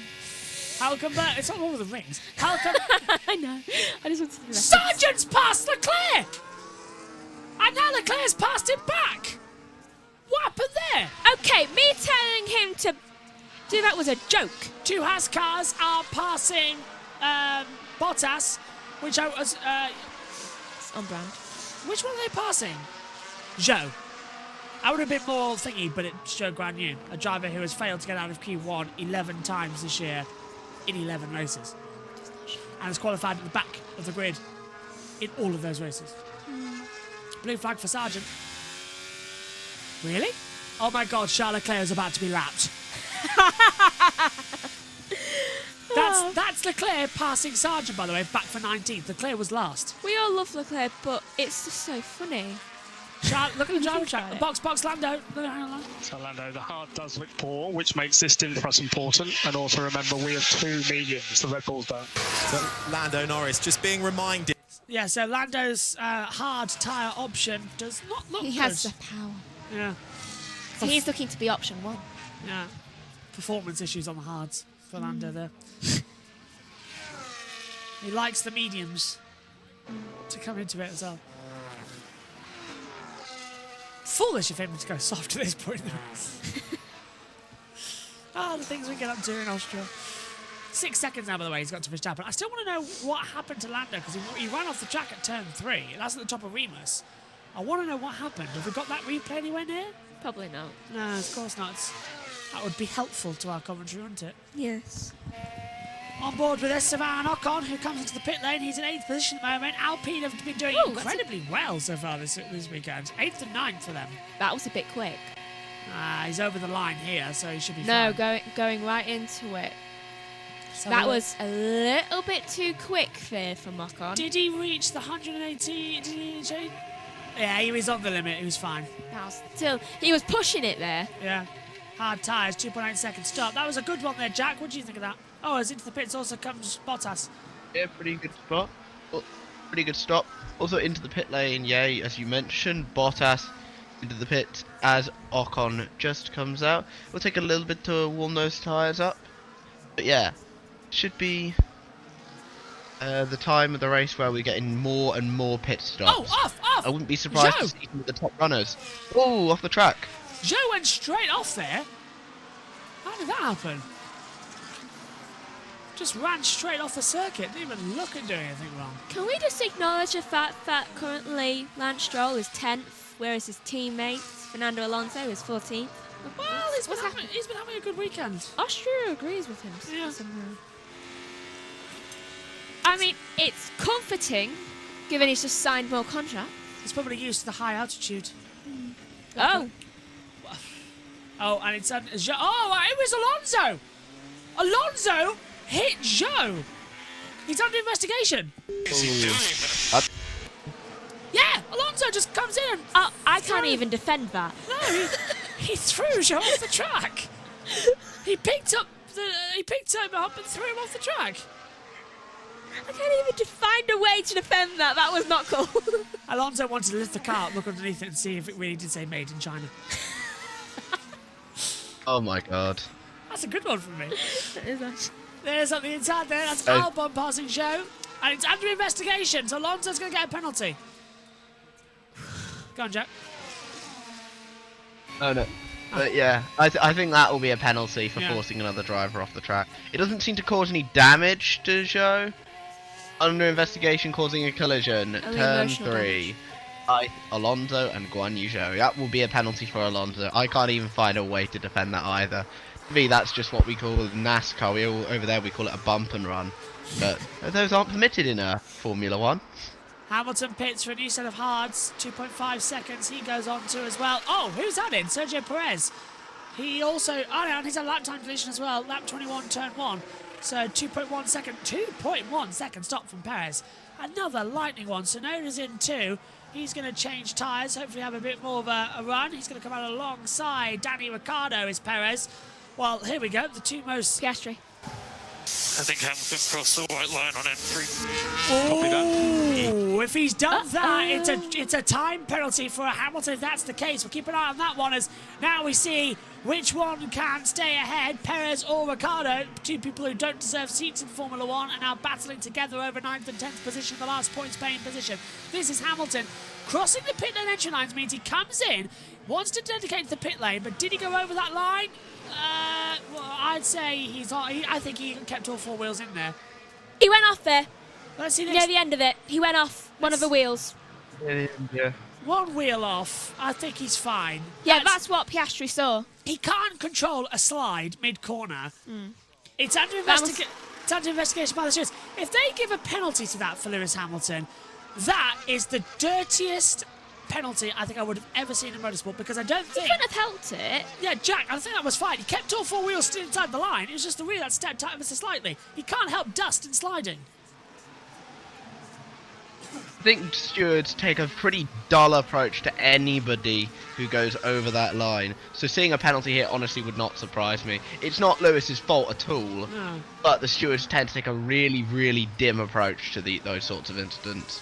Box, and it's a 10-second time penalty for Fernando Alonso for causing a collision. Bit extreme. And into the pit lane together comes Max Verstappen and Lando Norris. They come in together. It's up to the mechanics to do a really super stop. Woohoo! And it is a super stop. It's 2.7 seconds, and they come out just ahead of Lando. That might have been an unsafe release there from Red Bull. What's the tyres for Lando? It's 2.6. Another super stop. Piastri takes the lead, and he comes in as well. Let's hear from Bradley Lord. And then he's had an oversteer moment coming into the pits as well, so not gained any advantage, but we'll have to see how the stewards adjudicate on that. But otherwise, we triggered that set of stops to try and undercut Sainz. Lewis is certainly closer than he was before the stops on Sainz, and they're both on that hard tyre now. So that'll be an interesting battle, and hopefully for George, he running that medium can just ease away from Sainz behind, and then look to take the hard tyre at the second stop later in the race. So what happens, Bradley, with an investigation like Lewis is now under? Does somebody from the team rush down there to state your case, or do you just have to sit and wait like the rest of us? You just have to sit and wait, seconds unfortunately. I think we've just got a 5-second penalty, actually. So we try and have a dialogue with race control, but they weren't willing to give any guidance on the incident earlier at turn 1, and then obviously they've made a pretty quick decision here, because it's a matter of fact whether or not the wheels have crossed the line, a little bit like Piastri yesterday with the track limits in qualifying. And where are you seeing that 5-second penalty? What have you've got a different system to us then? Yeah, we've just had it come through on the radio, and notification of it that comes through automatically. 2 seconds. So obviously Lewis then has to serve that penalty under his next stop. Yeah, we're on it. I couldn't turn right into the box. Thanks, Bradley. Really appreciate you. So thank you, Bradley Lord. So it's an unsafe release for Verstappen into the path of Norris there, as Hamilton now gets a 5-second time penalty for failing to follow the race director's instructions. What do you think there, Jack? As Hamilton's penalty confirmed, is that a penalty coming for Verstappen? See, I haven't really seen many unsafe releases this year because I missed the first 4 races of the year with Formula 1. But I think personally, since Lando had to get on the brakes, I feel that is the definition of an unsafe release. For me, an unsafe release would be a car coming out and the other guy having to stop in order to avoid him. For me, what Verstappen did, I personally think is an unsafe release, as Piastri's been told to pit as well. That would put Verstappen back in the lead. Not that a 5-second penalty would even impact Verstappen that much, because he's already 5 seconds ahead of Lando. Omi, what do you think of that unsafe release, if it is a penalty or not, if you're near a microphone right now? Don't think he is at the moment. Of course, he's other things. Omi is MIA right now. Yeah. He should really hold up like a screen, or his thing just be like MIA. It's like. Well, we're not on Ninja today, and Verstappen and Norris incident is noted for an unsafe release. Interesting. Or away from keyboard. Yeah. We're not on Ninja today because the other laptop's in the other room to control the Formula E session that starts in 55 minutes' time. Hamilton Radio. Okay, so we do have a 5-second time penalty. Please go ahead now and get on with it. Yeah, sorry guys. No Yeah, I suppose it's one of those you can't be half pregnant. Very accepting of that fact. I think he knew. Either that or he's just really giving up. Again, that's the maturity level coming through for Lewis Hamilton as well. And it's now under investigation. Max Verstappen and Lando Norris are under investigation for an unsafe release. This Grand Prix could yet have a major turning point here in Spielberg, to which Verstappen could get a penalty. It's getting good. The FIA are brave, considering the amount of Dutch fans that have made their way over here and the amount of Red Bull fans. This is an entire grandstand of orange. But again, that could also be for McLaren. Lando Norris likes to think that sometime as well. We'll keep an eye on that penalty system. You'll see it as well on our monitors up here at the commentary box on JBMotorsports. Now, watching Fernando Alonso closing in as well. I bet everybody's going to say, why has MotoGP got its own YouTube channel on JBMotorsports? Why doesn't F1 have one? It's only because MotoGP is causing us so many problems. Lewis, there's everything to play here, everything to play. Yeah, because they've just been told that Verstappen's got a penalty here, so they know that this could be a game-on situation if they want to push hard. The Austrian Grand Prix is coming alive as we look at Fernando Alonso now, starting to charge out. Even though he's got a 10-second time penalty. It's always the way, isn't it? He's going to go right to the back. Oh, God, he isn't all. What do you mean? Who? Hamilton? No, Alonso. Yeah, that time penalty's closing in, isn't he? On that monitor. Especially if he has a bad stop. Sorry, I'm just multi-view have asked to see our setup. You could have told me to get out of the way. Oh, we've got a large enough camera. Right, this is what happened again. Alonso dives in, he locks up, and just takes out Giovanni. Well, Be cut and dry. yeah. He would have got away with it as well if it wasn't his front wheel touching the rear. Would have got away with it if it wasn't for those meddling.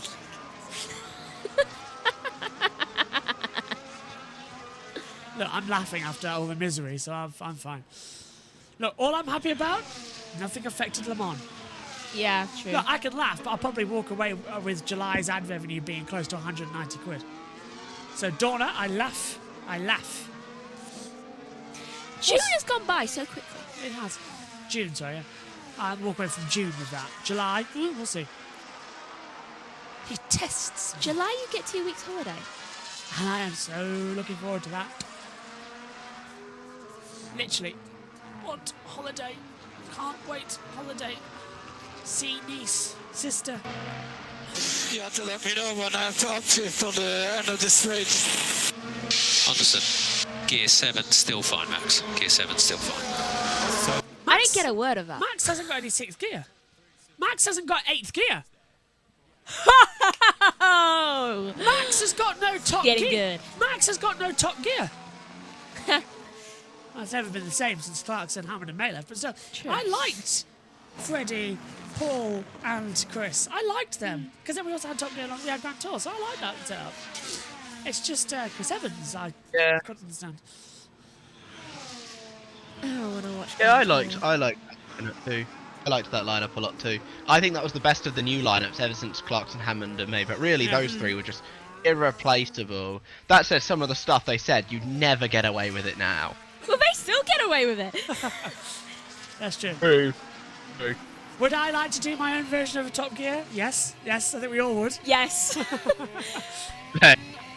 I would love to do something like what Top Gear did. A Top Gear and road what trip. Grand Tour does. It's like, that would be If we both amazing. end up driving, we should do a Top Gear road trip. With the whole team. And this is good, Charles. We're projected to come to the points, even without a safety car.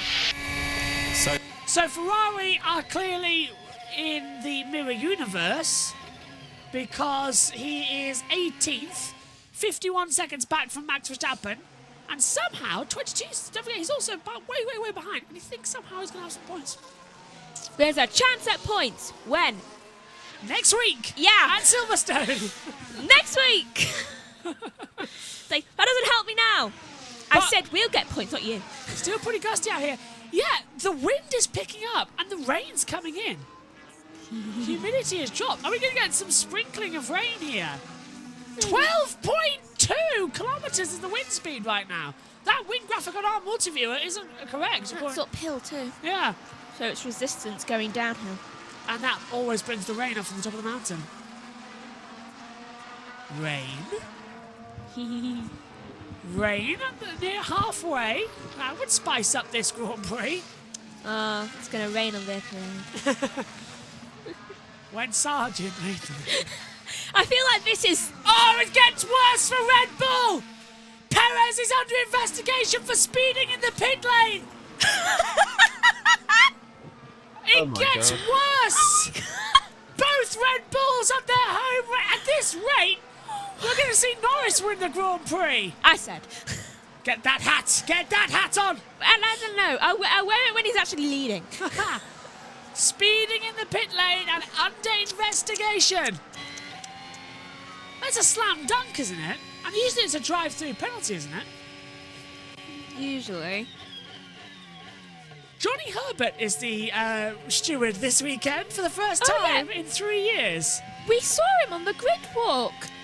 He did something very unusual this time. He actually went down the pit lanes. Yeah, but Johnny Herbert is the FIA driver steward this weekend. Johnny, beers are on us. You've made the Grand Prix interesting by doing your job. I think he wants to see chaos too. SS Racing said, didn't Schumacher win a race stuck in one gear? So I don't see it causing problems for Max not having eighth. Tried going downhill. I don't... Was that... No. I don't think Michael did win. Because it was the Spanish Grand Prix in 1994. Oh, that would be funny. Spanish Grand Prix in 1994, Damon Hill won the race, but Schumacher finished second, stuck in fourth gear. Now I've just got Max Verstappen trying to go uphill in a bike, just like on one gear. Senna won the 1989 5-second time penalty for Sergio Perez for speeding in the pit lane. That means they're still dithering about Max's thing. They are. That's that quickly. They've got it. So well, it's automatic now. It's a driver thing as well. But yeah, Senna won in Brazil 1 year as well with stuck in fifth gear and couldn't even lift the flag up ahead of his head as well. He ached for days. He said to his dad, don't hug me, I'm too stiff, don't hug me. Because he couldn't physically move, but he still went to put that flag up. Amazing man, Ayrton Senna. Just don't... And remember the man, don't remember the death. It's one thing I've been saying this year. Remember the man, not the death. Esteban Ocon and Pierre Gasly battling for 12th and 13th position, so you know what that means as well. Alpine are going to need 2 new drivers in about 10 laps time when they come together. Well, we only need one. It'll be Jack Doohan who gets in there as well. Although Carlos Sainz apparently is hot tipped to go to Alpine for next year. Although I heard he's off to Williams, so God knows what's happening now. I don't know who's off where. Behrman looks like he's off to Haas. That looks certain, but the driver pool is getting worse. This is Gasly. Oh, Ocon blocked him in the braking zone. You're not allowed to do that, moving in the braking zone.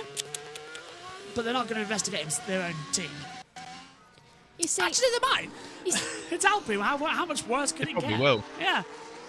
Not much worse. I mean, once Ocon literally tried to push Gasly into the harbour at Monaco, so I don't think it can get much worse. Yeah, that's true. I saw a funny thing once. Ocon, this Instagram reel said, Ocon, the type of driver who would commit war crimes so that you don't get points, whereas Magnussen commits war crimes so that you do get points. Interestingly enough, Max is now... There's no decision that's been brought in about this Max Verstappen, Lando Norris incident. This good. He's going to pass Fernando faster, losing time now. Copy that. Fair comment. Yeah, so Pierre saying that Esteban, you are faster than Fernando. The role reversal. Coming up on half distance in this one. here in Austria. I'm still very surprised that into the pit lane comes Charles Leclerc. Or am I getting it? No, it is Charles Leclerc. Remember, 5.5 is on the helmet of Sainz. 17-lap-old medium compound tyres. He changes to another set of medium tyres. It's no further action. What? Verstappen and Norris is no further action. What? That's not right. He had to brake. That's not right. That was an unsafe release. That is ridiculous. Still no accident. Oh, how to get time into, yeah. So, do you know how many lives could have actually been endangered? Norris laps Leclerc though, so Leclerc's been lapped now by quite a lot of people. If Norris hadn't braked, Yeah, I know what you mean. then he would have gone into Max, and that would put not only their lives in danger, but the entire pit lane around them. And that's no further action. And yet, speeding in the pit lane for Perez is suddenly, oh, that's a 5-second time penalty. Whereas you released a car in front of another car in a space that's just enclosed with a lot of people. Ocon passes Alonso. Alonso's got that penalty, remember? What do you reckon of that one, Jack? With Verstappen and Norris, as Megan's getting as angry as I did about an hour ago. I'm not sure that's the right decision, if I'm honest. I'll read the document when it gets released to see why the decision's actually been made. Sorry, but I don't... sorry, Jack, to crash you. Ocon's forced Gasly off the track. Alonso went defensive. Ocon tried to help out Gasly. It didn't work out. And now, major drama as Alonso gets pushed back, but the two Alpines run into each other. I'm angry. Alonso, And wow. these two Alpines... Go on, Jack. These two Alpines get on about as well as the two party leaders do. It is ridiculous. It is like putting them together, isn't it, as well? Which is which? Good question, actually. I won't even know. Into the pit I'm lane. going to choose not to answer that. Yeah, so am I, actually.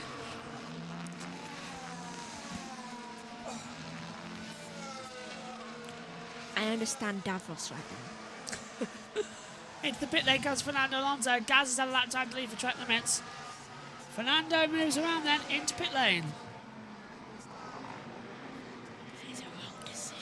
There's the time penalty coming for Fernando. How long was it? 10 seconds or 5? Let's see what Twitter has to say. It was 10 seconds! My God. Yeah. And yet, for some reason, They've been Max didn't get stricter. anything. 14.4 seconds, Yeah, they've been stricter this season on collisions. They've been a lot stricter. Note how every collision's like a 10-second penalty. They have been a lot stricter this season. Here's Gasly having a run up. And this was him on Alonso. So watch, Ocon defence. Alonso gets forced out by Ocon. Gasly goes around the outside and then gets driven off by Ocon. Here's his radio. What was that? Why did you see just run me off the track? He did indeed. Ocon might get a penalty here. Dangerous driving. Ocon will get a penalty. Not the first time. I think Aston, it'll come from the Aston angle, but I don't think Gasly is going to be too disenchanted with hearing that he has a penalty as well coming his way. It's just one of these bizarre races where you don't know what's going to happen next. As we see, this is Tsunoda diving on the inside, locking up and forcing off Alexander Albon to go high. Is Tsunoda going to try and capitalise? Yep, he's gone through. Well, that's going to be Tsunoda forcing another driver off the track. The people of Twitter are very angry about this. Go off though. Not surprised. Clown, so for the FIA. Dorna clown right now as well, actually, as well. I'm not happy. Can you tell me, Dorna? Yeah. I can't wait for my holiday to start. 2 weeks' time, and then I don't have to deal with any of this rubbish. Don't know what I'm doing for the German Grand Prix. We'll see how it goes. A little bit of a slide out there. I'll promote the new channel like mad, though. You watch. That'll get thinking on the first day as well. Yay, as always. Ricciardo's in the pit lane. Leclerc is 17th.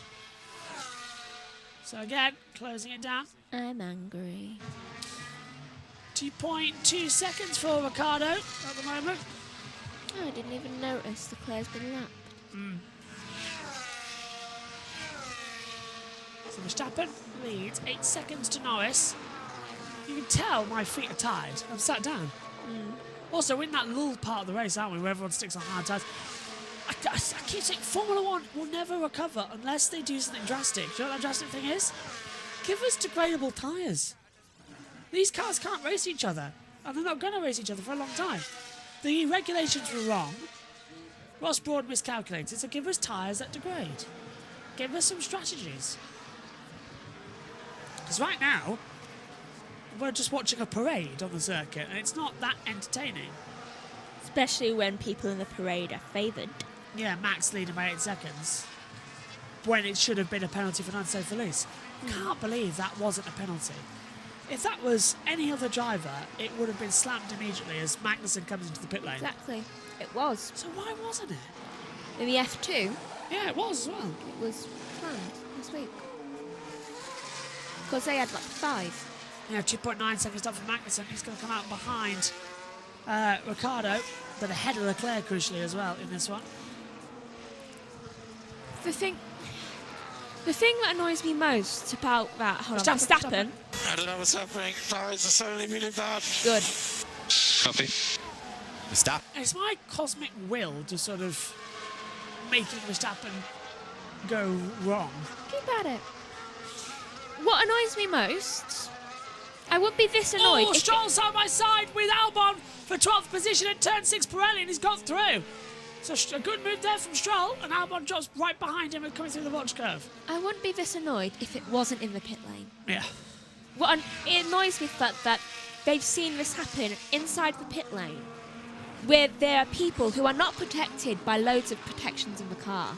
There are mechanics there, there are members of the pit crew there, there are other just people there, and they were put in danger because of an unsafe release. Because it's not just the driver who's had that unsafe, and they were put in danger by that unsafe release, and the FAA stewards done nothing about it. They're harsh about Hamilton crossing a white line affecting absolutely no one, and they're not harsh about Verstappen nearly causing a crash in the pit lane. Side by side, Esteban Ocon and Pierre Gasly on the run down towards turn 4. Gasly's on the inside line. Ocon goes defensive with the duo but Gasly tries to swing around the outside. Ocon comes back, and the two Alpines nearly touch each other, but Gasly has swung the opposite way. He's side by side into turn 6. Ocon backs out. A truly brilliant move from Pierre Gasly that sticks it to his departing teammate. Wow! And Ocon and Alonso, the incident has been noted by the stewards. I thought Aston might protest that one more. So I think, Megan, that's really put Ocon in his place there. Those who are on hard tyres will pit between that 45 and 52. We are in the second half of the race, by the way. We've passed half distance. So now the game is on. God, it's going to be one of these races, isn't it? You just don't know where to look next. 30 laps to go. And Ocon still trying to have a look on the inside line. Not going to work. It's problematic after problematic after problematic between these two. Here's how it started, Megan. On board with Gasly, we look ahead to Ocon. Tries to go on the inside. Oh, Ocon nearly hits him again. Gasly fully stopped to get that cutback, didn't he? Ocon might get a penalty here. He's dangerous driving like crazy. He needs to stop doing this. He's not driving like he's meant to. Ocon doesn't have a seat for next year, but if he goes on like this, he might have a seat for the next race. If he keeps endangering drivers, he might not have a licence. It's also his own teammate, let's not forget as well. He's affecting He's always Gasly. hitting Gasly. Yeah. That's what I've noticed. Well, these two, one, you were never going to keep them because they both asked too much money. 2, they hate each other. They really do hate each other since their karting days. So put them as teammates is a recipe for disaster. But Alpine have been having disastrous seasons so far. Oh, Ted. He could replace him. He did threaten to replace him. I always thought he might replace him for, what was it, Canada after Monaco, wasn't it? Anyway, listen. Lando Norris saying that his rear tyres on his McLaren are starting to overheat and go off. And a calming response from his engineer saying, don't worry, Max is reporting the same thing. So separated by 7 seconds and in a kind of tyre preservation holding pattern for the next 10 or so laps. But just to update you on Oscar Piastri's progress on those younger tyres, and he's just stuck at a kind of 1.5 seconds, isn't he, Harry, behind Lewis Hamilton. Can't seem to get closer than that to the Mercedes. No. Thank you very much down there as well for Ted. Racing continues on. It's a good strategy. What have we got, Megan? Uh-oh. Albon, not oh, Albon's going to get a penalty. Yeah, Fo. Also, he says, looks like I'm done. Stand by. Is Albon out of the race? Probably. Gasly's disappeared. But those two came in at the same time. Okay. And watch this be a 5-second time penalty. When into the pits comes Gasly. Oh, and coincidentally, there's a problem on the front left. 3 seconds. Bottas in 2. What tyres is he putting on? Oh, I can't see it. It's getting cloudy out there. Albon incident, failing to follow race director's instructions, crossing pit lane entry line has been noted. Now that's going to be a 5-second time penalty, the same as what we had with Hamilton. Yeah, because they really care about the white lines more than the people. If they say no further action here, Mercedes will protest. Yeah, I'm surprised McLaren hasn't protested Verstappen's thing. Oh, Ocon! Part of the floor diffuser's fallen off. That's what you get for dangerous driving. Ooh. That's right on the racing line too, Jack, as well. Reckon we could see a VSC maybe? Where's it blown off? Exit the curb. Might No, it's blown off. Not on track, they won't call it. Oh, look, there's the race leader. We haven't seen him in a while. Max Verstappen. Pit lane Q dodger.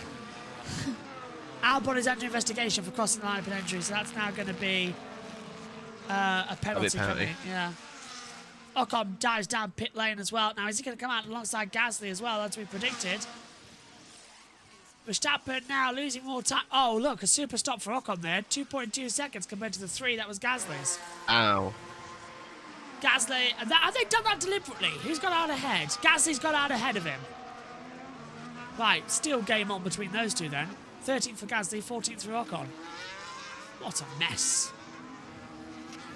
Lap 45 of 71 here in the Austrian Grand Prix in our watch-along coverage on JBMotorsports. By the way, Megan, have you finished writing? Almost. Because I've got something I've been given to show you.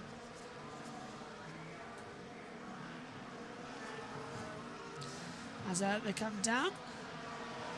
I'm done. Good, because this has been released about a spoiler for the war between the Land and Sea and Doctor Who, the spin-off series. And the reason I'm saying this is because I want you to look at the camera while I pointed to you. Read. There you go.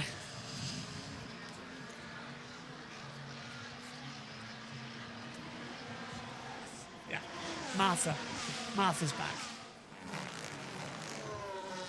So there you go. Happy now? Shows that you know my favourite Doctor Who companion of the new series, well, of the previous new series, is Martha Jones. 5-second time penalty for Alexander Albon, failing to follow the race director's instructions, the same as Lewis Hamilton had to be happened. I thought that might make you cheer a bit. So It does. Martha's in it. Explains why she's not been back yet. Explains that she was caught filming something. Yeah. And she has just finished filming the season she was in, or something else. Lap 46 of 71 then here for the Austrian Grand Prix. Yeah, I've told you this second. I've said it. Ocon's time penalty. On board with Lance Stroll. Time penalty, and yet dangerous. Stroll on the inside line. Is that for position with... No, where is... That's Russell. Russell, box. I'm sorry, but this is the same FIA that gave Lando Norris a penalty for unsportsmanlike behaviour, and yet hitting someone almost in a pit lane is A-OK for them. Gave a $40,000 fine yesterday to Yuki Tsunoda because he used the R word on the radio. Yes, yeah. I saw that tweet. Turn 3 involving Ocon and Alonso reviewed, no further action. Didn't even know they were reviewing it. Yeah, I said it was noted, wasn't it, actually? It wasn't under investigation. Yeah, it was noted. Nothing else. Russell boxes from 3rd, promoted Sainz up. What have you got for us, Jack?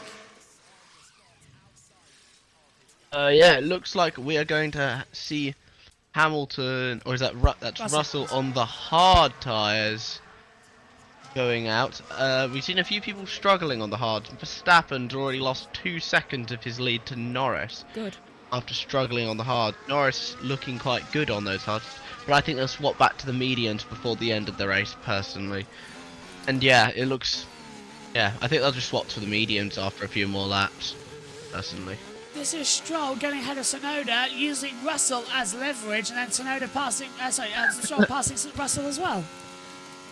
Max losing time is just karma for the penalty he should have got. Should have, could have, would have.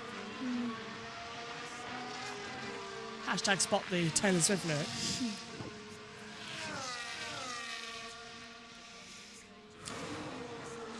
So Hamilton in 4th, to Piastri in 5th.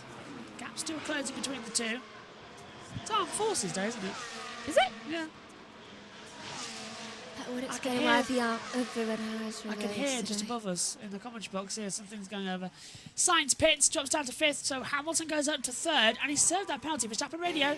It's gone down a bit. Can't hold as much longer, maybe behind. Yeah, understood, Max.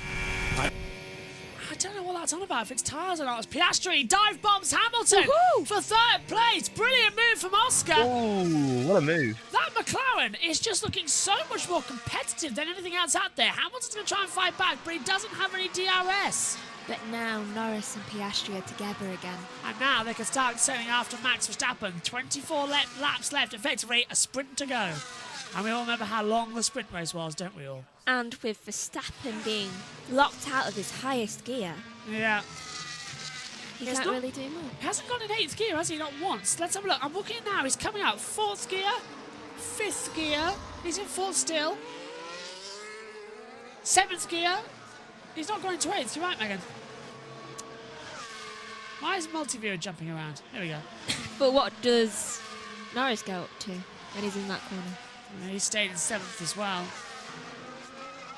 It's not too bad of a manoeuvre there. Wouldn't be too surprised if there's something going on though. Some form of error on the bike.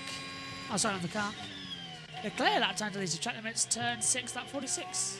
Why am I miles away from my pit? Who says because that? Tsunoda. Oh. Because you're not at that part of the track. Where is Tsunoda? Somewhere on the circuit, I can't even tell right now. He's on the opposite side of the track. Right. Why am I miles away? Maybe because you passed it already. Yeah, Tsunoda's at turn 6. Honestly, I've got after what have we got after this? Formula E. I can do Formula E. But I am shattered. And now with that YouTube thing as well from Dorna, that just helps us even more. Come on, F1. Good lap, Max. Gap is up to 7.1.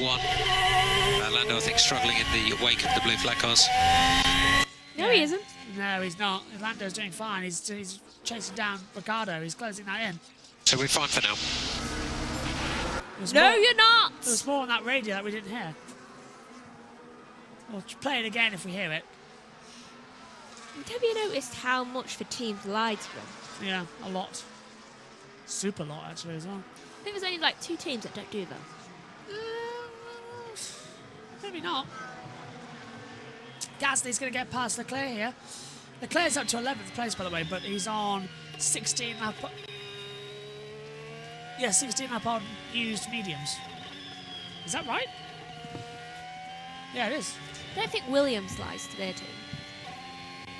Come see, come saw between them two, to be fair. Sometimes it is, sometimes They it know don't. they're at the back. Yeah.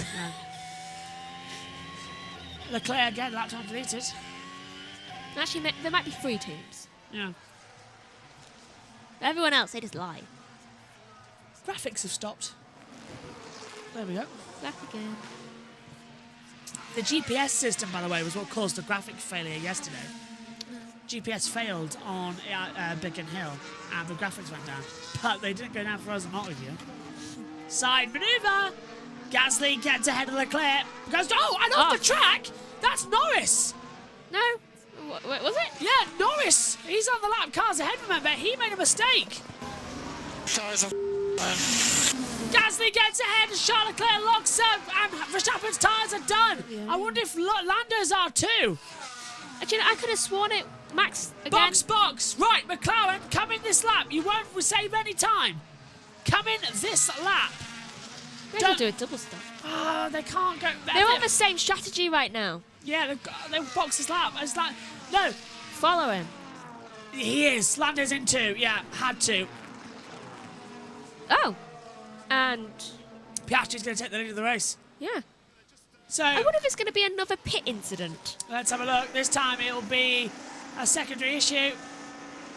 It's a slow stop. No, they've held him. They've held him and released him. That was wise this time around. Piastri's box. You're right, Double Megan. them. They're double stacking.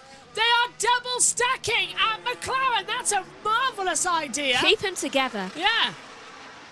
And doesn't disadvantage. And look how close Norris now is to Verstappen. Come on.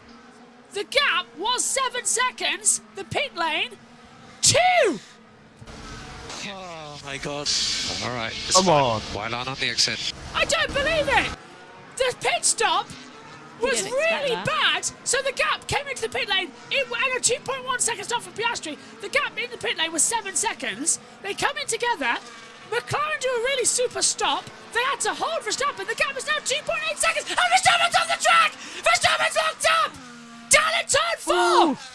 He keeps it on the black stuff. I don't know how. It's an 1.9. 8.5 second stop for Perez with that time penalty to be served. But Max Verstappen has massively flat spotted his tyres. And here comes Lando Norris. 1.8 the gap. Oh, hello, Grand Prix Racing. 1.7. We have missed you, yeah. 1.7. Max's tyres are dead. Brand new. No! It gets even better! He's unused. Max is on 4 lap old medium tyres. Lando's on brand new! Of course, because Lando had an extra set. Tell you what, it was a slow stop because it was There it is. 5 seconds anyway for Perez with that penalty, but also he couldn't get the tyre off. And this was Max coming out of the pit lane. And there's Lando. Is Lando okay at the exit? Yeah. And this is Max's lock up on the front right. Watch it. Turns in and snags it. 1.1. Yeah, and Lando's got DRS as well. Lando's going to have a go here on Max. Well, this race has turned up to 11, hasn't it? Max isn't going to win this race, is he?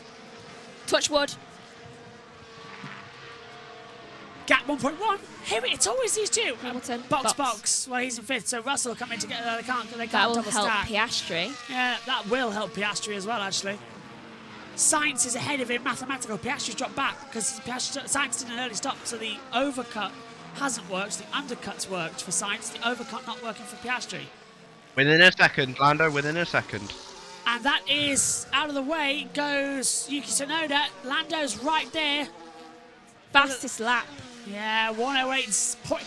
Lando was 0.7 of a second faster on that last lap compared to Max Verstappen. And that was Max's best lap of the race as well. 5 lap-old mediums to Lando's 2 lap-old mediums. Lando can do brilliantly here. Hamilton has a slow stop. It's 8.4 seconds for Lewis Hamilton. He had that 5-second time penalty to serve, but that's still a 3.4 second stop, same as Perez. Out of pit lane now. Why? Can we just have Harry Benjamin for every weekend? Because every time he's on the Sky F1 broadcast, it's always Verstappen leading Norris directly behind him in the closing stages of the race. It's a good. And I've got to disappear in 10 minutes to start the show. Get him. 6/10. Come on. I just want Lando to get the lead now and then have a lead at the front, and then I can disappear for in 10 minutes.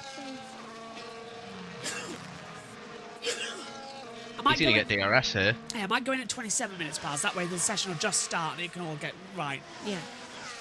Come on, Lando. We'll get him this time. We'll get him this time. Up the hill towards turn 3 at Remus.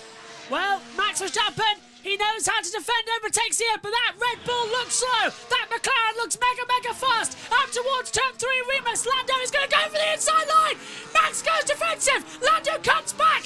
Max won't have the better exit. Lando is downhill towards turn 4 at Sochler's goal. I don't think he's going to have him down here. It'll have to be a very late manoeuvre for Lando to do that. Getting close. No, he's too far back. Alonso's dropped back, by the way. No, he's got 3 tenths now. Norris. defending. Yeah, he reacted to my move. Oh! You're not allowed to do that. Moving on to braking. Okay. So was that... Lando's right. Moving on to braking. That's what. That's why he got past him. The whole He rule. couldn't get past him. The whole rule of no movement under braking came because Max Verstappen did that too many times in Japan. He saw me move, then he moved. With That's not report allowed. to the race director. He saw you move and then moved.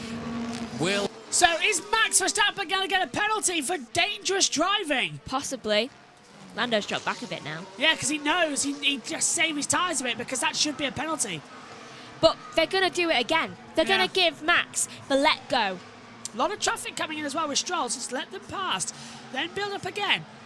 Gap is now a second, but Lando gets through. That was an important move. It gives him the advantage to go back to Verstappen. It's not over yet. It's not as done as we think it is. Stroll is actually driving very nicely today. Leclerc or who? Stroll. Oh, Stroll, yeah, he is. He's being very right, kind of let's take a look on board. Did Max move under braking? Hey. Lando! There's Lando's move. Yes, he did. Yep. Max. That wasn't to go round a corner either, because Yeah. the Yeah, racing he line moved. shows it's McLaren, shows Norris going round the outside. Yeah, Max moved under braking. That's not allowed. He moved at the 100-metre board. That's not into the corner.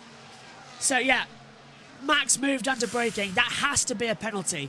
Has to be. You can't get away with that. The second. Oh, well, this could be an interesting result. It could be like Canada in 2019 when Vettel crossed the line.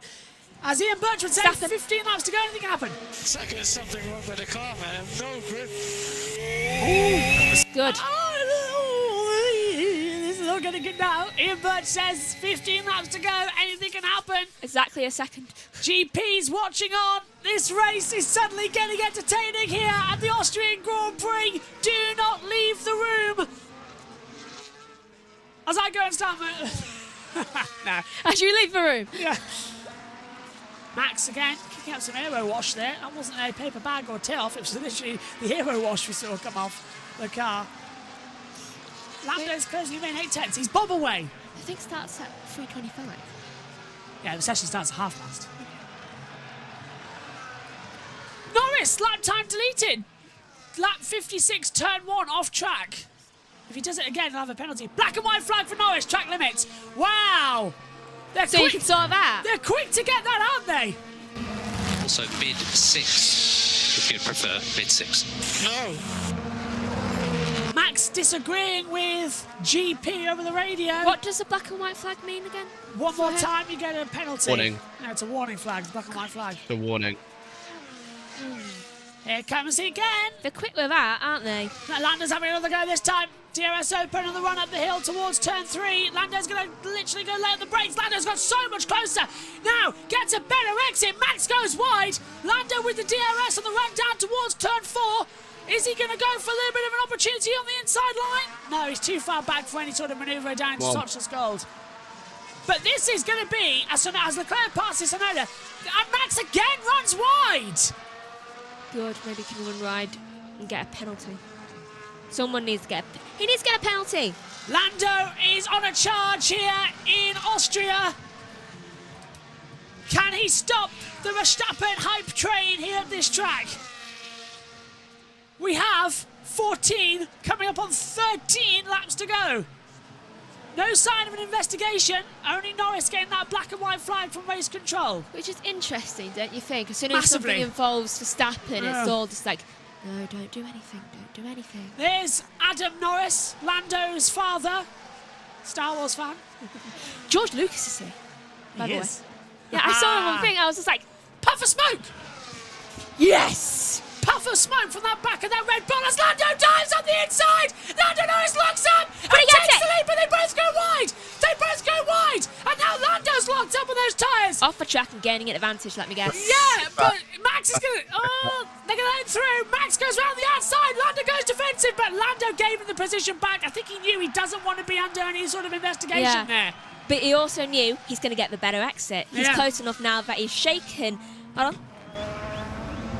Yeah, we took outside the track. Oh, shut up. Could well be. Oh, did he not give you that position back? Are the Delayed, steward- I think that message was. I think that was delayed. Are they Better now, been. are they now going to say that that's tit for tat? Yeah, they are. He locked up. He didn't force Max off the track though. No. But he did overtake off it, so he gave the position back. See, wise head there from Lando. Hasn't lost him any time, he's just go again, regroup. His tyres are still better than Max's. Go another round. And that Red Bull is sick. There's something wrong. And 2. Yeah, not this lap, too far back. So you saw a puff of smoke? Blue smoke from the back of that Red Bull. It's going to go in about 5 laps. Yeah, look again, it's coming up there. If it was blue. It was smoking again, coming up into turn 3. That's not just brake dust, it's something puffing away there. You watch visor strip. Like in Australia. Oh, listen to the fans, they're cheering along. Lando's radio. He can't keep moving after I've moved. It's just dangerous. Again. Oh, we're going to have a big shot. He forced me to go wide and look off. Oh, no! It was the right thing to do to give the position back. Let's get it again. Yeah, but I can't keep doing this if he keeps moving on a look off. Yeah. And on cue then. But Lando Norris, of course, went over the track limits. He's now instantly involving Norris noted for track limits. If they give Norris a penalty here, that is majorly unfair. But he locked up. He had no choice. He locked up going defensive because Verstappen again blocked him in the braking zone. So if Max gets away with this, it's going to be one of them. It's again a favouritism, but it might not matter. Lando's got the DRS onto Remus once again. This time he's going to try the outside manoeuvre. He's going to try and get a better exit on the run down to Socha's gone. Lando gets a much powerful exit. Down, here we go. Out of the trees, side by side. Lando inside around, swings to the outside. He tries to dummy Max. Max again, moving under braking. What's he doing? What is he doing? You can't do that, Max. Max is now very clearly moving under braking. I don't know how that's being allowed by the stewards. I really don't. That was evident that Max is giving Lando no room at all. Not entirely sure how he thinks she forced him off, Max. As in, Lando It's went under straight on the investigation. inside. Went too far. Lando Norris is under investigation for track limits. And yet, Max Verstappen isn't. This is going to be majorly unfair if that's the case. That's just not sporting. 10 laps to go, and this race is going to be decided in the stewards' room. That isn't fair. That is not fair in any way, shape, or form. That is not race. They're racing. Let them get on with it. Stupid track limits at this circuit having to be enforced, and it's ridiculous. It's killing the sport. We're having a great race here, finally, between the top 2 in the World Championship. And if, I beg you, Max goes wide, Lando's got a better exit, Lando's going to take the lead, and the steward's going to give him a penalty immediately. Yeah. Bet you that's what's going to happen. They haven't investigated Max for moving under braking several times. Yeah. And that's against the rules. And one of those times caused Lando to actually go off. Limit, yeah. It caused Lando to lock up and go off the track because Max moved under braking. I've got a feeling if Lando gets a penalty here, McLaren are going to appeal this one straight away. Yeah, but it's going to be like, wouldn't have got that if it wasn't for Max. Yeah, this race might run and run, actually. It's going to be one of these days. Let's see what Twitter has to say. Well, Twitter's probably going mad about it as well. 10 laps to go. I'm probably going to disappear in the closing laps. Smoke there. Right, Formula E's second practice session might be delayed until the checkered flag because I'm not leaving this commentary box. I'm not leaving. We've got to see this one through to the end. Max had a poor exit there. Did you hear the car? Lando's got DRS. Is it close enough up the hill? He's thinking about it. No. Yes! He's through, but he's locked up again! Oh, forcing another driver off the track. Great. No, but Lando didn't pass him. He tried, locked up again, and didn't let Max through. Max is being whiny right now. So Lando tried. Terrible camera direction from there. We almost missed that. Yeah. But Lando locked up, and he forced him off the track. Is he moving on to braking again? Yeah, he has to give the position back. I was ahead at the apex. Oh, he went off the track. I agree with that one, Lando. Say I again? agree with that one, Lando. I like you, mate, but I don't agree with that. What, that Max had the lead? He forced Max off. For me, I don't care if he was ahead at the apex or not at that point. Go alongside. How clever is it? He's just dive bombing, like, that's not how you overtake. Oh, do you know how you also don't not overtake? You don't Move under braking, Max. These two are going to end up upside down in turn 3. That's where this is going. They're going to make contact. They are, and that's going to give Russell the race win. Watch, this lap, it will be contact. I just know it. Max is going to dive to the inside. Look, here goes Lando around the outside. Max squeezes him off the track, and there's the contact, and a puncture! And it did! I predicted it! I predicted exactly what would happen! I knew it! I can read these drivers like a book! And into the lead is going to go George Russell! Max Verstappen gives no room to Lando Norris, and Norris is being wise here. He's not letting Max go. Norris got a puncture. Norris has got a puncture as well. They've both got a puncture. They've both got a puncture. Lando leads, but it's going to be George Russell who's going to take the lead from Mercedes. Lando leads. Has he got a puncture as well? And Lando Norris has been given a 5-second time penalty for track limits. I told you, as soon as he takes the lead, the stewards will then give him a penalty. This isn't fair. Nice. Lando's got a puncture! Lando's got a puncture! They both got punctures! They both got punctures! George Russell leads in Austria! I said it would end in tears! I said it would end in contact that very lap, and it's gone and happened! George Russell leads in Austria because Max Verstappen's ego couldn't handle it! Got the better of him! That is all on Max there. Unbelievable! Max is now going to not get any points! I hope Max gets a 10-second time penalty for constantly blocking. 3-second stop there despite a rear breakage. Hamilton's going to go through. Here comes Lando Norris, but he's got a bigger puncture, and he's destroying his car. Lando is out of the race. 100% Lando is out. A great Grand Prix ending because Max had an ego. That's well. And Sainz takes second. Piastri's fighting back. He's angry. Round the outside, and Piastri takes second round the outside of the go ring. on then. Oh my God! What a move! There's 6 laps to go, and Piastri now knows his teammate's just been given the what for by Max. I think Oscar Piastri is quite angry at the moment, and he's going to go for the win. Lando's changing a front wing. I think is he going to go back out of the race? It looks like he might. No! Lando Norris is out of the Austrian Grand Prix! Max Verstappen is down! And anger. Max is in 5th with only 6 to go, and I do not believe what we are seeing here. First retirement of the season for Lando Norris. And a virtual safety car has been deployed. 3. Wow! Russell Radio, he leads. George, you can win this. You can win this, George. Yeah, so much damage to Lando Norris. So the virtual safety car's out because there's so much damage out there. Let's regroup. Lando did get out, and the pit entry is closed. Let's take a look at it once again, Megan. So does Max move into braking? That's the question. Yes, he did. That contact was Max's fault. Yeah. 50-meter line. Yeah. That was 100% Max. That's Max getting an ego and not leaving Lando enough room, and they both got a puncture. Martin was right. Pit entry's open, virtual safety car ending, and George Russell is leading the Austrian Grand Prix. I'm sorry, but that was disgraceful for Max to say. I said it was going to happen. It was all, that's not even a commentator's curse. That's just knowing these two drivers so well. I said it was going to end in contact, and that very lap, it happened. If you want the lottery numbers, I've given them to Mum. This is the first time Lando's been out as well this season. Yep. No driver. In an actual race. No driver has now completed every single lap in the season. Lando was.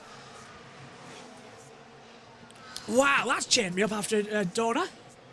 But Max is still in the race. That's why. Look at the amount of debris that got shattered across the circuit. And this is George Russell watching all of it happen. This is how he took the lead. There's Max, there's Lando. Bradley Ward on the pit wall. But quite exciting. It certainly is. Lewis Hamilton as well in 4th. What is the game plan now for the rest of this race when it comes to managing Russell's race out in front? Because Piastri is quick as well. 2.5 seconds the gap between them, 3 seconds the gap. Yeah, I mean, George has just got to go for it. He'll have the hammer down. He's on probably the better tyre at this age of tyre life as well. That hard is more resilient, although it's a little slower early in the stint. So he's just got to bring it home from here. And for Lewis, it will be about trying to keep Max behind and consolidating that P4, given that he's driving with some damage to the floor after running over the curbs earlier in the session. Thanks very much to Bradley, and let's just regroup, shall we? I said that it would end in tears between the two of them. They'll make contact on this lap. I even talked you through it happening live because I knew what they would do. You said it 5 seconds before? And I said that as soon as Lando takes the lead of the race, the FIA would then give him a 5-second penalty. Exactly that happened. The favouritism is clear, FIA. Max Verstappen has been given a penalty. 10 seconds, please. 10 seconds! Max Verstappen has been given a 10-second penalty for causing a collision. Good. They recognise it's him. Where does that drop him? Formula One is more scripted than WWE at this point. I'm glad that the fact that they've actually taken notice that it was Max. Piastri's closing in on Russell. The gap is 2.8 seconds, but there's no cars between them now, so Piastri can set off after it with 4 to go. It's not impossible, but it looks like George Russell is on course for his, second or third Grand Prix victory? What is it? It'll be his second, won't it? Yes. Mercedes' last Grand Prix win was Sao Paulo in 2022. It's been an awful long wait for the Silver Arrow. It looks like Russell might be the one to end it again. And still, Lewis Hamilton hasn't won since 2021. Russell leads with 3 laps to go here in Austria. I thought Russell would win yesterday's sprint. Look at Hülkenberg. He's up in 4th place, but with his time penalty. Max isn't going to lose a place. Max is not going to lose a place here to anyone. Max is going to stay in 5th. That 10-second time penalty may as well just be free money. It's 3 points, basically. I am so annoyed. Go on, Jack. Penalty points, though, you've got to remember that they build up over the course of the season. Not that Max has had the opportunity to race anybody. He's not really got many penalty points. And the first but time no, I think the penalty decision is correct. I think 10-second penalty is completely fair there for me, because for me, Lando's there, and Max turns into him. But Lando was a little further behind. I could understand the stewards not calling it, but Lando's directly alongside, and Max turns in and hits him. For me, completely on Max there. So 10-second penalty, correct decision. Josh. Thank you. I just had to point out as well, this is how it's gone, by the way, in terms of race victories this year. Bahrain and Saudi, Max. Australia was Sainz. Japan, China was Max. Miami was Lando. Imola was Max. And then Monaco was Lando. But then Canada and Spain have also been Max. So it's gone 2-2-1, 2-2-1. So it's gone 2-2-1, 2-2-1, 1-1, 2-2-1. Another different winner this year is lined up. Isn't that funny? Yes. This race is just electric. There he is. Now, there's Lando. 2 to go. So as soon as we're done here, I'll run out, start the stream, come back. It's on the cooldown laps. My God, this race. Never more have I been more angry at Max Verstappen. Are you sure about that? Think back to 2021. Might be equal. Silverstone. There's a lot of times I've been angry at Max Verstappen. Monza. Yeah, but this, it's just ever since the time? pit lane incident. Yeah. He's just been causing things, and he's been whining about it and making it seem like he is the one who gets. Final lap for Mercedes here, and George Russell. This is going to be, and Piastri has a lap time deleted by the stewards as well. Well, McLaren's out, so you're deciding to get more on. We've had a Grand Prix. Yeah, that's probably cheered me up, and it's probably been a Grand Prix as well. Typical, both George wins have to be when I haven't been at home. Jess, I think we know what we need to do now. Do you fancy a holiday? That means George Russell wins in Hungary. Because Jess isn't here for that one. Yes, Jess, don't be home more often. At least McLaren is on the podium. Well, the first time George won, he won the sprint and he won the Grand Prix as well in Interlagos in 2022. That was Mercedes' last win. It was George's first, but George hasn't just looked into this today. Yes, he's benefited from Norris and Verstappen crashing, but he's been consistent. He's played the alternate strategy and it's worked out for him. George Russell exits the last corner. He ends Mercedes' drought. And George Russell wins the Austrian Grand Prix! His second ever career victory! Georgie boy has done it again! Piastri is second! Carlos Sainz in third. The first time this year we haven't had a Red Bull on the podium And at the Red since Bull Australia. Ring. Oh, and Perez nearly hits Hulkenberg, trying to get through for 6th. Max Verstappen finishes in 5th and will keep 5th. Hamilton is 4th. And who's going to be in 6th? Is it going to be Hulkenberg or Perez? Haas are going to get their best result of the season with a double in 6 and 7. Perez could take it away though. Can Hulkenberg hold on? Yes! Nico Hulkenberg gets another 6th place finish here. To equal what he got in 2015. Fernando Alonso. If only he was in the points. Gets the fastest lap of the last run. Magnussen, double points for Haas. Ricciardo gets points. And Gasly picks up points. Leclerc fights to 11th with Ocon 12th. But it's George Russell who wins a cataclysmic Austrian Grand Prix. Let's head over and hear from him and leave you with Megan. Right, so probably about to hear from him now. I'm glad George has won. Oh, and here's George.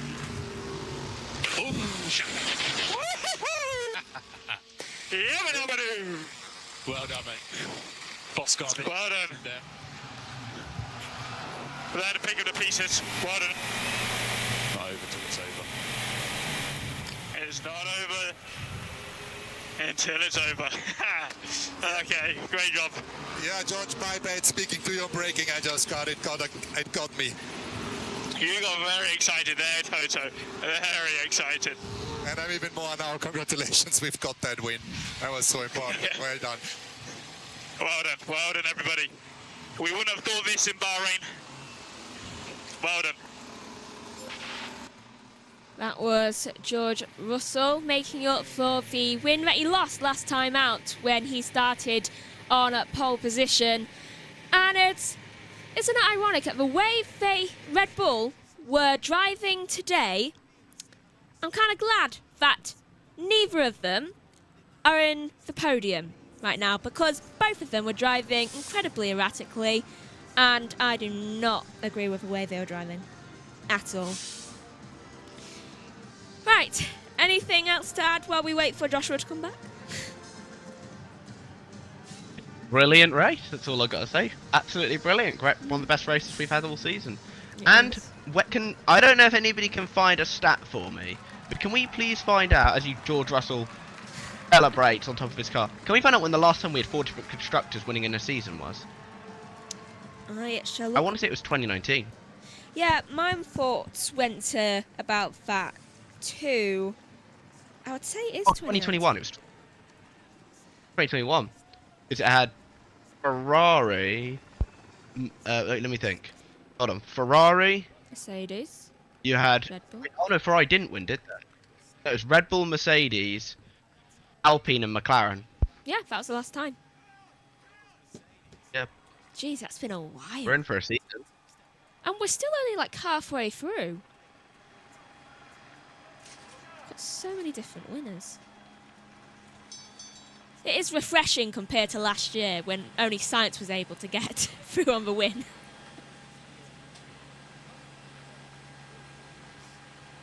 I still can't believe. I run the last laps of the 24 hours of Spa too. Oh. It's been a busy time. Jeez. I can see Toto smiling. Very happy there from Toto Wolff right there. Kravitz. Drivers getting weighed in. Oh, that was a race. Yeah, it was stressful. Not a smile on Max Verstappen's face now. He usually has a smile when other people win, so not after that. Not after that at all.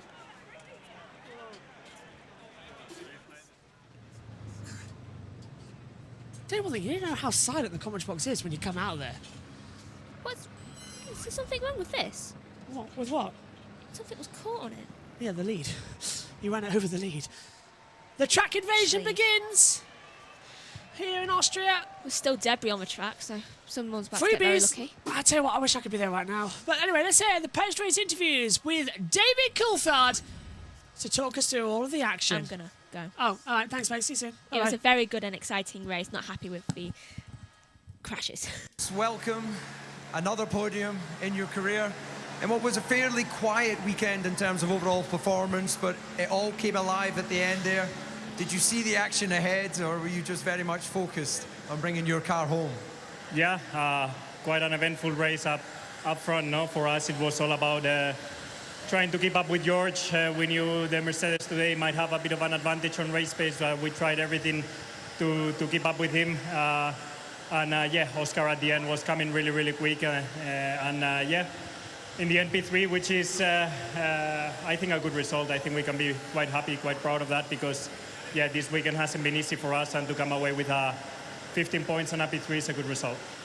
We're in the middle of this triple header. We've come off the back of your home Grand Prix. We have Silverstone in a week's time.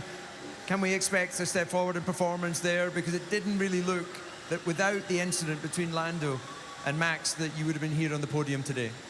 Yeah, happy days, you know, for Formula One, that there's a bit of action up front, and we're getting to see some nice battles. Unfortunately for us, we are still coming off the back of a tough couple of races where we are not quite there to fight for the win yet, but we're trying to do everything as we can as a team to be back on form in Silverstone and in the upcoming races to make sure next time we are up there to capitalize. And if not, podiums like this are always good news, and we will keep pushing flat out to stay in the fight. Okay, well, we look forward to seeing that big push. Well done on the podium. Thank you. As we move on to our second place finisher, who must be thinking what could have been. It all became undone even before you started the race with that qualifying penalty for track limits. Yeah, there's a lot of what ifs and maybes. Yeah, obviously starting from yesterday, but yeah, I know that's only my fourth podium in F1, but yeah, so close to a win. It hurts a little bit, but really good points, obviously. I think the second half of the race we were coming on pretty strong, and yeah, happy with another podium. Just when it's that close, you can't help but hurt a little bit. Well, you can carry that momentum, hopefully, onto your home Grand Prix in a week's time at Silverstone. Yeah, not your home not Grand Prix, Grand Prix, but the McLaren home Grand Prix. Yeah, obviously it was a place of good memories from last year, and hopefully we can be up the front again. Obviously, I haven't seen what happened with Lando and Max, but clearly it was pretty even up the front, and yeah, I think we're well and truly in the mix. So yeah, Silverstone's a track I always enjoy. Team's home race, so excited for what's to come. Okay, well, good points today. Congratulations. Thank you very much.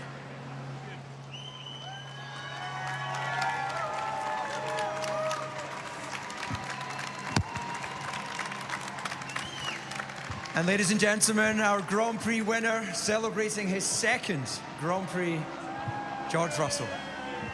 Yeah, incredible. I think it was a tough fight out there at the beginning of the race, just to hold on to that P3, and I saw on the TV that Max and Lando was going pretty hard. I knew Lando would want to try and get that race win, but you know, the team have done an amazing job to get us in this fight.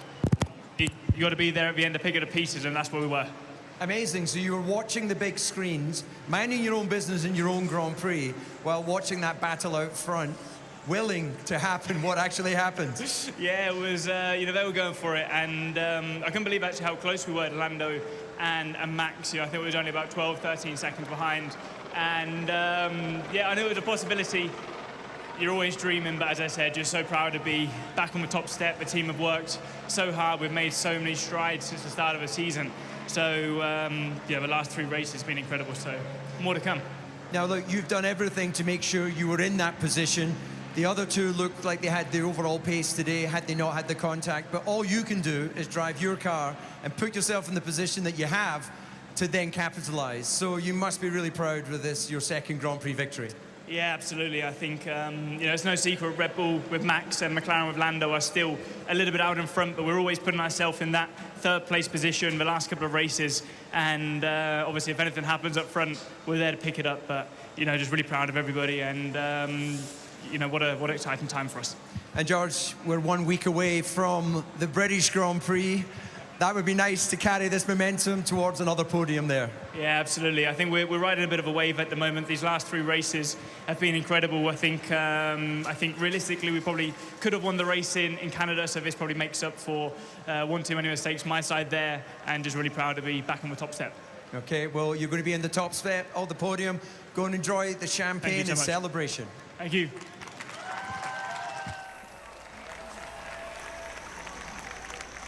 Well, there you go. Your top 3 from the Austrian. Right, I'm just gonna take this over for a second. While Joshua's inside fixing something. Heads up, you were given a 10-second penalty for that incident with Lando. This was Just in case you're quiz about that Max after the race. Yeah, sure. That's just ridiculous. You can just send it left or right. What do you want me to do? Yeah, he didn't behave correctly there, Max. So, yeah, we're desperately unlucky, especially here, but you did your very best. playing to an ego there, Red Bull is. That's the whole reason that all happened. That was Hamilton, Max finding out. Here's the driver's room. See what signs of Piastri saying. I think I had a little bit of damage on the rear. Oh, you picked up damage from there? I think a little bit. I'm not 100% sure. They said it was a bit.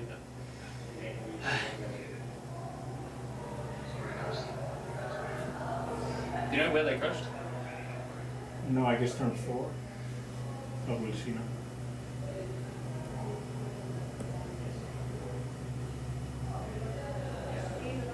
I think it's here.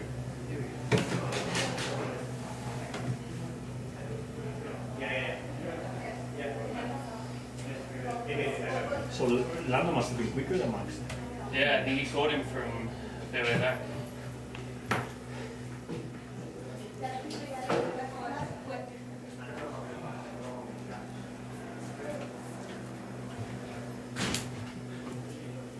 Look forward to getting their reaction to the incident. The wind was changing so much. Yeah, from turn 6 at the end was tricky, though. They were going every lap, right? Were they? Yeah, I kept seeing them going over and Lando's with loads of track limits. Oh, it's cool fight though. Really cool fight. Well, you did just win the race because of it. Ah, sure.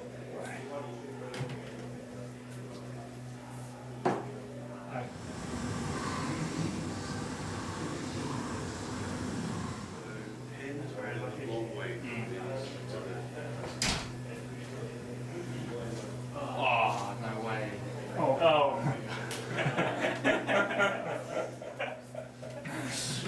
We shouldn't have. He's like, that one. Yeah, one's not enough. What's going to happen at some point? Yeah. Especially Even yesterday, it was... After the sprint race, I had a feeling Lando was going to get fired up. Well, apologies for any language you may have heard. Yeah, some fruity language there. Let's get thoughts about Punch your team as well, as Megan's now left the box after coming back in again. Jack, what did you make of all that then? It's been another crazy race. Brilliant race. This is actually a pretty good season, I won't lie. It is. Like, brilliant race. First, no Red Bull podium of the season. Sad that Lando couldn't get the win today, but I'm happy for George. You know, at least he's not going to be a one-win wonder. At the very least, he's not going to end up being a one-win wonder. But yeah, overall, 8 out of 10 race. Absolutely brilliant. Yeah. Back to you, Josh. Omi, are you there by any chance? We'll hear from him post-race if he's not here. Still dead. Omi's, hello, Omi. We'll get your thoughts after the podium ceremony as well. Although, quickly, what do you think of it as we see Russell winning? Dramatic.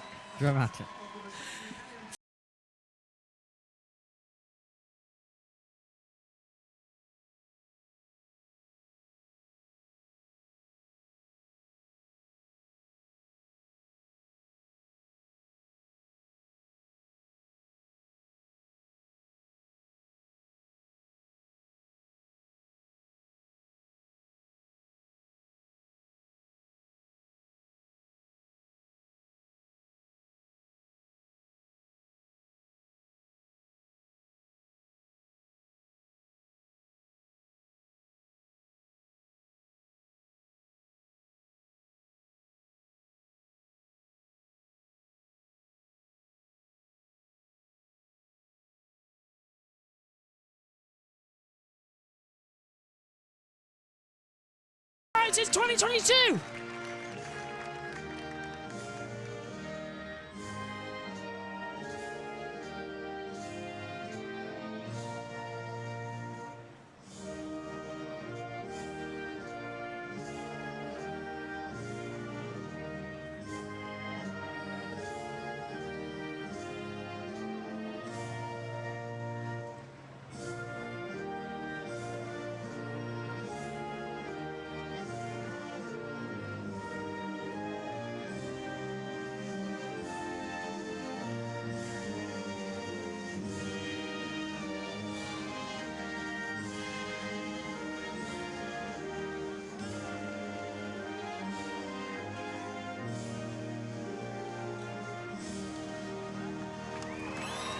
What do they say? There's no stopping Max Verstappen. Watch the Austrian Grand Prix. In 11 races, we've had 4 different manufacturers win and 4 different drivers as well.